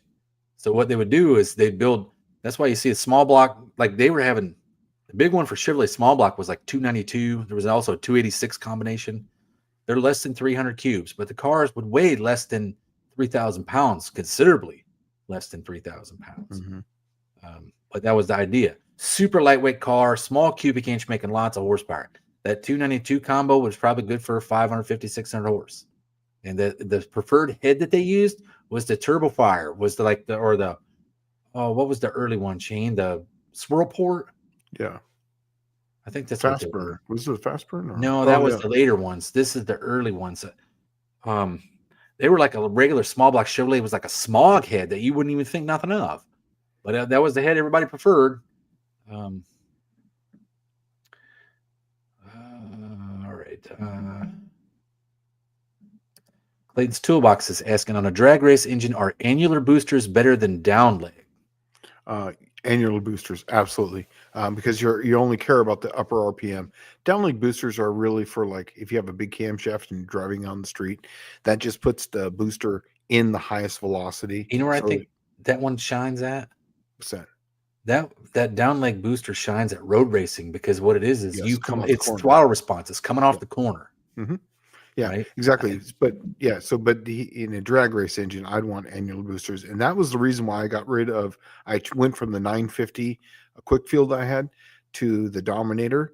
And I put a super sucker on it that funnels it down, because it actually works almost as good as running a 4500 step flange on an intake.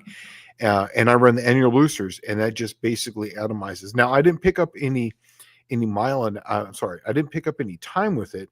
I picked up a 10th with it, technically, I went to the Edelnator, but where I picked it up was in the 60 foot and my mile an hour. That's where I picked it up big time. So I know it's working.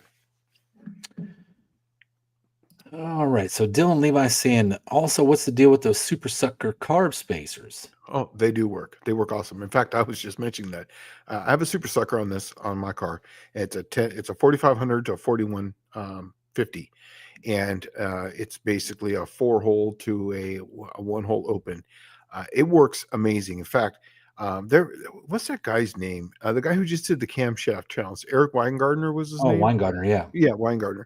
He actually did a bunch of these things. He's got a flow bench. He did some tests on them. And a few people have done them. It's not just him, but I just happened to watch this one. He did an intake with a 4500 and a Dominator, and then he did a regular intake. So it was the exact same intake, just a different flange. And then he put a spacer on it, put the Super Sucker on it, and it made the same power. So it didn't matter if you had a 4150 flange on your intake and a Dominator with the Super Sucker, or if you had a 4500. So since I didn't have a 4500 on that, I went to Super Sucker, and he was absolutely right. Those things work absolutely amazing. So yeah, I live by them. I think they're awesome. Buick Smith says 2 books I highly recommend for car math are Performance Automotive Engine Math by John Battelle. Oh, yeah. and then Automotive Science and Mathematics by Alan Bonnick. Both great books for formulas. Yeah, I have the first one. I don't have the second one.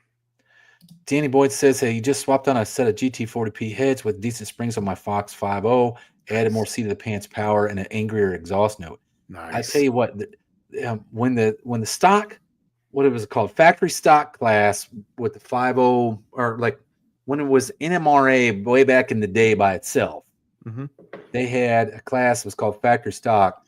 They figured out that the GT40P head with an E cam and the 1.7 Cobra roller rockers was like the meanest upgrade you could do with factory parts. Yeah, it's pretty good.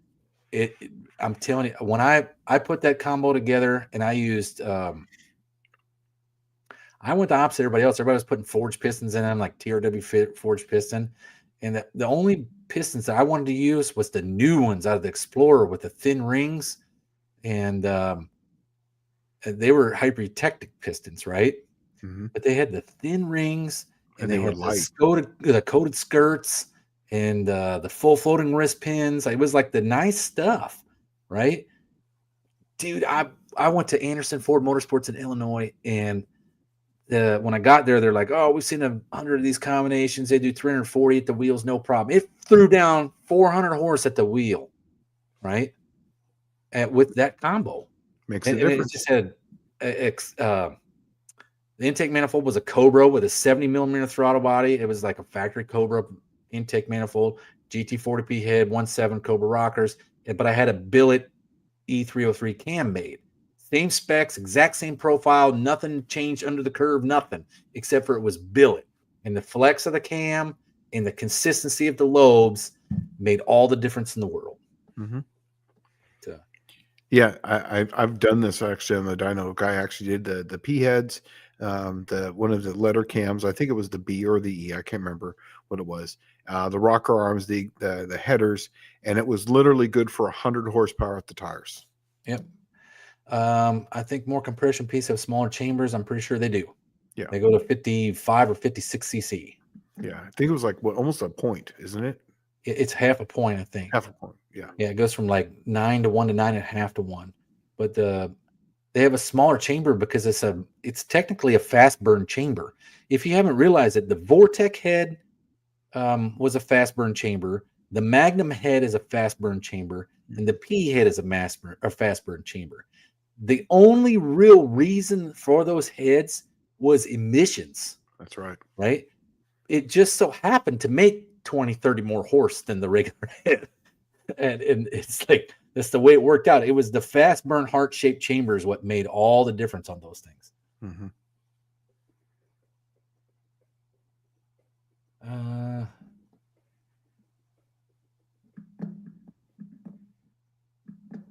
Okay. Oh, and Danny Boy says he's got those rockers too. Nice. Yeah, that's a good setup, man. That was like everybody's dream. 40 series, 2-chambered, Flow Masters.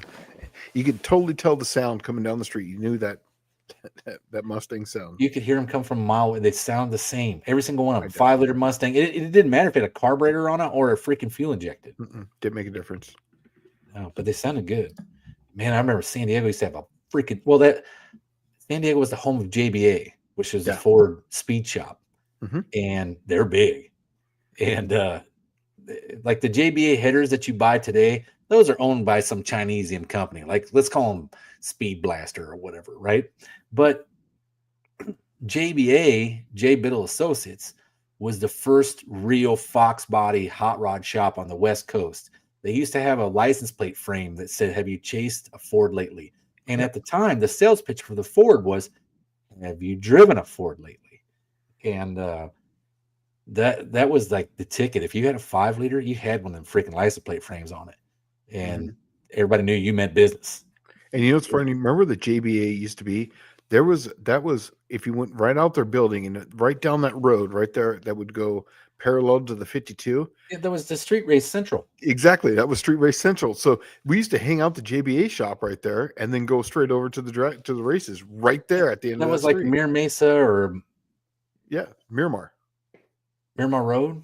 Yeah, no, it was I don't remember the name of the road, but that was actually Miramar. It wasn't Mir Mesa, it was actually Miramar because it was off the 52. Well, that's where they're at now. The first place they were at was on like Miramiss Boulevard or something. Oh, yeah. Yeah, but let's see. Dakota says my brother's putting an Explorer 302 with GT40P heads in his 99 Ranger. Dude, I'm telling you, that's a good combo. And put a T5 behind it and 373 gear, and it is going to be running 12 O's, maybe down in the 11s. Let's see.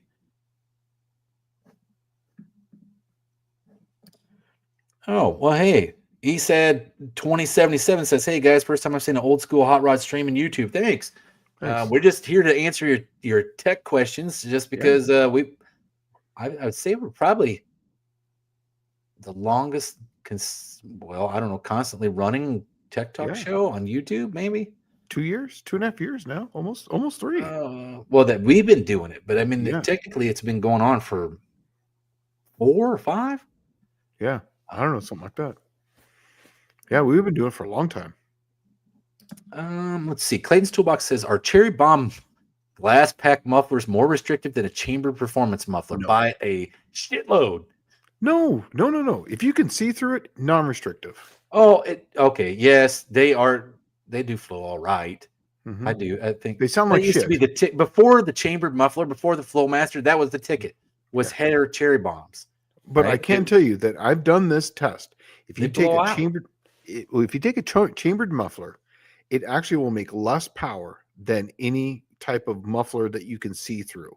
If you can see through it, it will make more power than a chambered muffler all the time, because it's just exhaust gas. Now that was when I had my dyno, and I was not a mechanical engineer at that point. I didn't know about wave tuning or anything. I just knew by simple physics that if I can see through it, the hot gases are going to go that direction. If there's a chamber, they sound awesome, but they restrict. And in fact, the 40 series Flowmasters that I had on my car slowed my car down by almost 3/10 at the drag strip. Sounded bitchin', slowed it down. I always gained on Flowmasters, but I always had stock crap. Like, if you went from turbo mufflers, now here's the thing: if you went from a turbo muffler to Flowmasters, then yes, you did gain. But see, I went from glass packs. Glass packs were never like. I still disagree. The glass pack is so. It disrupts flow so much. If you can see through it,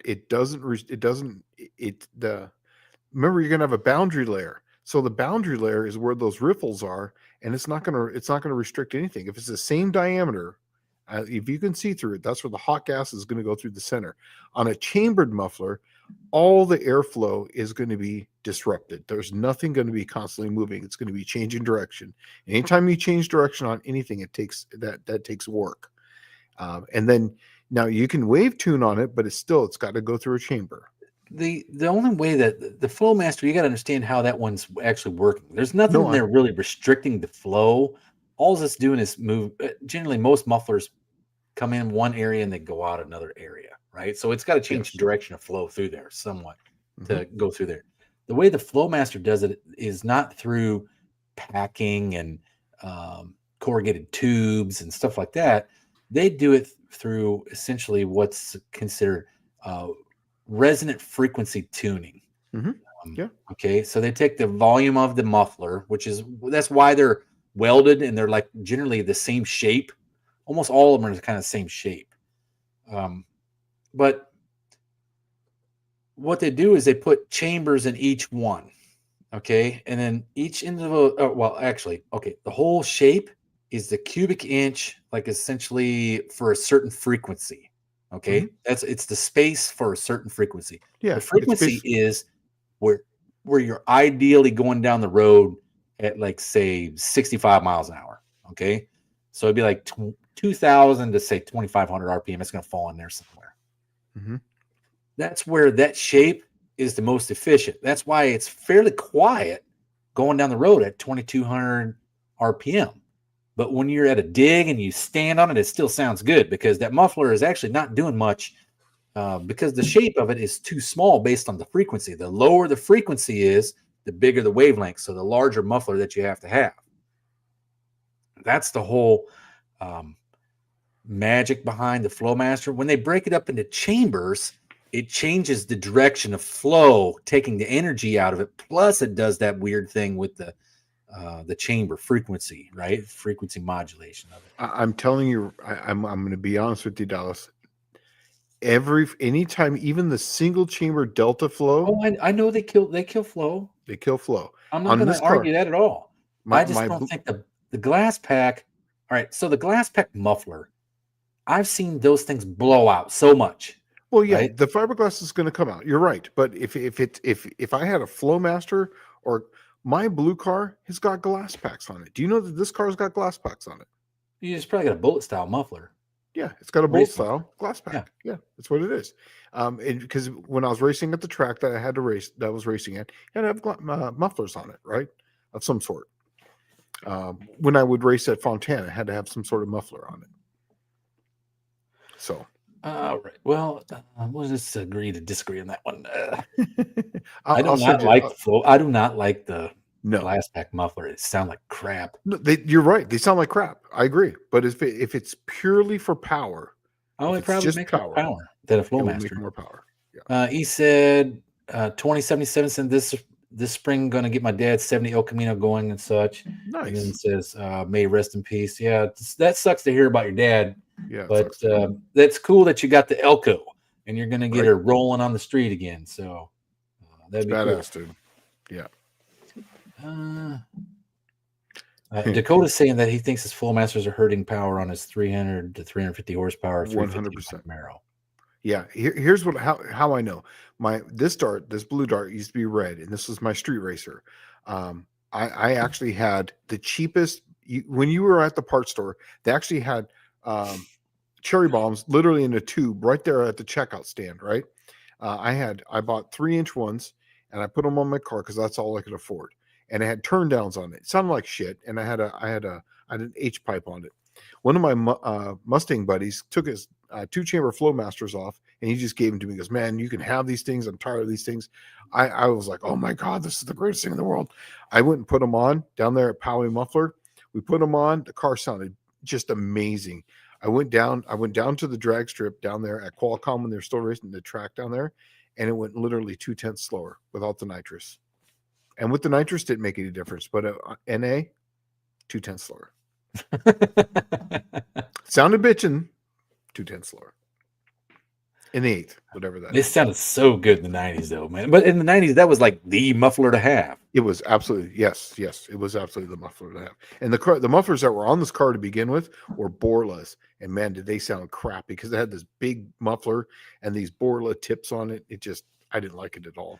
Dude, all right. So John brings something up here that and that's exactly John Wilburn says I missed the $15 brand new glass packs. Yes. And then 38 Racing says thrust glass packs for $9.99 at Pulido. Here's what I remember, the one that sticks out in my mind the most. Western Auto, walking up to the counter, they used to have a barrel at the counter that had glass packs sticking out of it. That's exactly right. And it was like $9.99 or less is what it said on that little on that wooden barrel. And that's the one that sticks out of my mind, Western Auto. Yeah. See, for me, it was Kragen. Actually, it was Chief Auto Parts at the time. Sorry, it was Chief Auto Parts, and they had a cherry bomb muffler thing there, and it was red, and it was a barrel, and they had the cherry bomb sticking out of it, and they would have two at a time sticking on the same one. You just take the ones you want, and take them out. Yeah, that's how these were. They were taped together, two of them.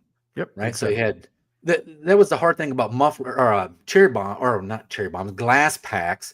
You had two different kinds of glass packs. You had regular glass packs. Well, I mean, I guess you had sizes of them, but generally there's two kinds of glass packs. There's ones meant to be welded on like a muffler, and then there's ones meant to be bolted directly to a header and then just put a turn down. Like you get on the exhaust aisle and you'd find the turn down, like $4 turn down, and you would make an exhaust system right there in the parking lot at the Western Auto or Kragen or Chief Auto Parts. And that was it. Like you literally didn't put much effort into that, and it was good. It wasn't until like all the hippity dippities that were tree hugging to death made it really hard because you couldn't do that on anything from like 1980 and up. It's like the police would literally pull you over, especially in Southern California. Yeah. Oh yeah, I They know. used to have the mobile sniffers. Remember that crap? Mobile sniffers, yeah. They tried to tag this car a few times, but 66 Dart, all it had to have was a vacuum advanced distributor and a PCV valve. That's all it had to have to pass. Dude, I remember taking my 66 Mercury Cyclone GT, big block car. I converted it to a 4-speed. I showed up at the sniffer, and the guy's like, "You're missing the factory smog pump. We're going to automatically fail you." I'm like, 66, this thing had a smog pump? Where the fuck am I going to find one of those? Yeah. Right? And he was like, "Welcome to California, buddy." And I'm like, yeah, okay, thanks. But, okay. Oh, man. Danny Boyd says, what about turbo mufflers too restricted for you guys? Yes. Dude, I mean, you could literally bolt a box on your exhaust and then that's it. And Yeah. it would do better. The turbo muffler literally was one tube this way, and then it was 3 tubes together, and then with a plate. So basically, had to go, make this. And it had those perforated. It had perforated tubes on the inside and all the packing. So it was like a glass pack mixed with a regular muffler mixed with a Flowmaster. Yeah, yeah. They sounded really deep and bassy. They cool, do sound good at an idle. Yes, they did. But man, are they restrictive. Yeah. Matter of fact, I put some on my Suburban. That's what I had on my Suburban. Nick the Van Man, who's not in here in the chat tonight, so he must be like sleeping or something, but he did an exhaust for me, and he was taking the stuff off my Suburban like, dude, these turbo mufflers are garbage, right? And I'm like, yeah, I know, but it was a $260 kit in a box that I put it on my driveway, and it lasted 4.5 years, right? So I'm not really out much. But he pulled out this muffler that he had cut off this show truck. They wanted to cut off and put Flowmasters on.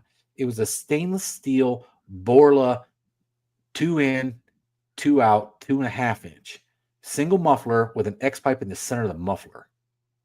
And we put it on my Suburban, and it sounds so badass. No shit, it picked up something because it, like, seat of the pants, you could feel it. The X pipe is what did that. Probably. Yep. But he had already put an X pipe in the exhaust and then put one in the muffler. Oh, yeah. Or then that muffler on there. And but the cool thing was we took the exhaust out the same side that they used to. You remember the Chevy trucks, the square bodies? They had 2 exhaust pipes right next to each other. It came out on the passenger side, the rear. But that's how he's got it set up. It looks just like a stock. When you start it up, it sounds amazing. That's awesome. Yeah. Oh, right. Dust Devil Garage says, I must be the only one who loves the glass pack loud, raspy, and obnoxious. No, dude, it sounds all right. Like, you got to have the right camshaft with it. Otherwise, it just sounds like garbage. Yeah. The biggest thing is when you let off the throttle, if you have too small of a camshaft, it does that. It does that burble, right? But people now tune the burble tune into it to make the glass pack sound. But if you had a big enough camshaft, anything over like say 230 duration on a 108 LSA, it's perfect. I'm telling you, I loved the sound of the glass pack because it never droned inside the car. It never droned. I love that. Well, John Wilburn says everything after the collector extension is a liability. And that's because it's more stuff to break. Exactly. It's a great way of putting it, John. Dakota says, might I pick up some power from swapping them Summit Racing Turbo Muff? Yeah, you will. Yes. Go put a proper exhaust on it, and you're going to find out you'll probably pick up 15 to 30 horsepower. Buick Smith says, one of my favorite sounds is a big inch small block Chevy with single 3-inch MagnaFlow with a long 28-inch long case. Listen to that all day long. Mine is the Ford, the 5-liter Ford sound. It would be the shorty headers with a H pipe or an X pipe, and then 2.5-inch Flowmasters with turn downs. And I could listen to that thing at full song all day. For me, it's anything with a 4.7 or 4.723 swap. So basically, that X pipe with boom tubes. I think right. It's like almost a 180-degree hitter at that point, right? Yes, it's amazing. It's amazing. John Wilburn says that's a 3rd-gen Camaro muffler I got on my Suburban. Well, it sounds good as hell. So, man, it's already 8:55. Yeah. Man, where'd the night go? 38 Racing. I loved backing off the throttle and let the pipes sing and cackle. You know, it depended upon where you put the muffler, you could make it do that even more. So Yes. you can take the muffler from like right in front of normally the muffler is installed right in front of the rear axle. But if you move them forward, like right after the header, and then just have all that pipe all the way back, oh, they'll cackle and sing all day Yeah. long. And that's the one thing that the Cholos in San Diego is they would have the really small exhaust, Yeah, the 2-inch pipe. and they would put the muffler all the way at the front, so that thing would do that, brrrr, all the way down. Yeah. Oh, all right. Well, so Miss Catchy says, "Badass show, always, guys. Thanks. Happy Thanksgiving, all, and thanks for stopping by. If this Yep. was your first time, just hit the like, and you can subscribe to this thing. We're here every Wednesday night, with the exception of next Wednesday, which is going to be Thanksgiving weekend, or week. So we're going to be out spending time with our families. Let's see, Black Friday shopping, and probably generally just working on car stuff. So For me, I'm going to Dallas. I get to put a Volkswagen engine in a car. My brother's got a 69 Bug. He's reliving his youth. I told him I want to make sure it's got a full stinger on it. I want to drop it down. I want to listen to ZZ Top TV dinners first. Turn that up. Have the bass rocking. You know what I mean? yeah, That's yeah. Oh, Totally. John says sorcery It's alert. go back up. It was a sorcery. Go back up. Oh, what did I miss? Yeah, go up to This one. Yes, that is sorcery. 100%. That is It's 18 sorcery. inches. Yeah, I'm telling you. Here's the thing: the exhaust is going to get hot, so the cran's going to melt regardless. It's just going to melt. It's going to melt really fast, but it's just going to continue to melt. So when people say, "Oh, you paint it until it stops burning," well, it's going to continue to burn because the pipe is going to be hot, so it's always going to burn off. But usually 18 to 22 inches, it's going to be in that range. Start at 22, take it down the track, see what it does, and then you can actually just make it a collector that slides out a little bit and just keep playing with it until your 60 foot and your mile an hour don't change anymore.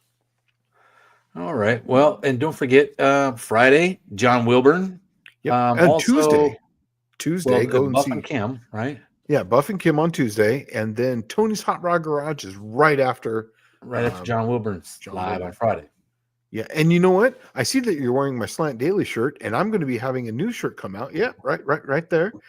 I have a Tony's Hot Rod Garage is coming out with one. It's going to be the Cookie Monster, and it's going to have really good graphics, and it's going to be awesome. So go over there soon to his channel and page. Isn't it Gunslinger Graphics? Gunslinger Graphics. That's correct. Yes. And then look for the Cookie Monster shirt. It's going to be up here soon. It looks really bitchin'.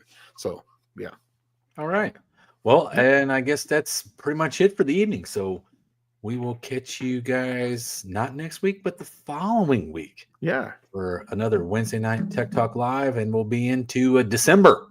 Yeah. So. And I will actually probably be on John Wilburn's channel the Friday night we drop the rules. So to answer any questions. So I still haven't gone over that with them, but that's probably what's going to happen. So that way, if there's any questions, we can tell why we did it or not. And so yeah, but he's saying it's called Gunslinger Graphics. I think if I said that right, .com. So go check it out. All right. With that said, I guess we're out. Yep. So we'll see you guys.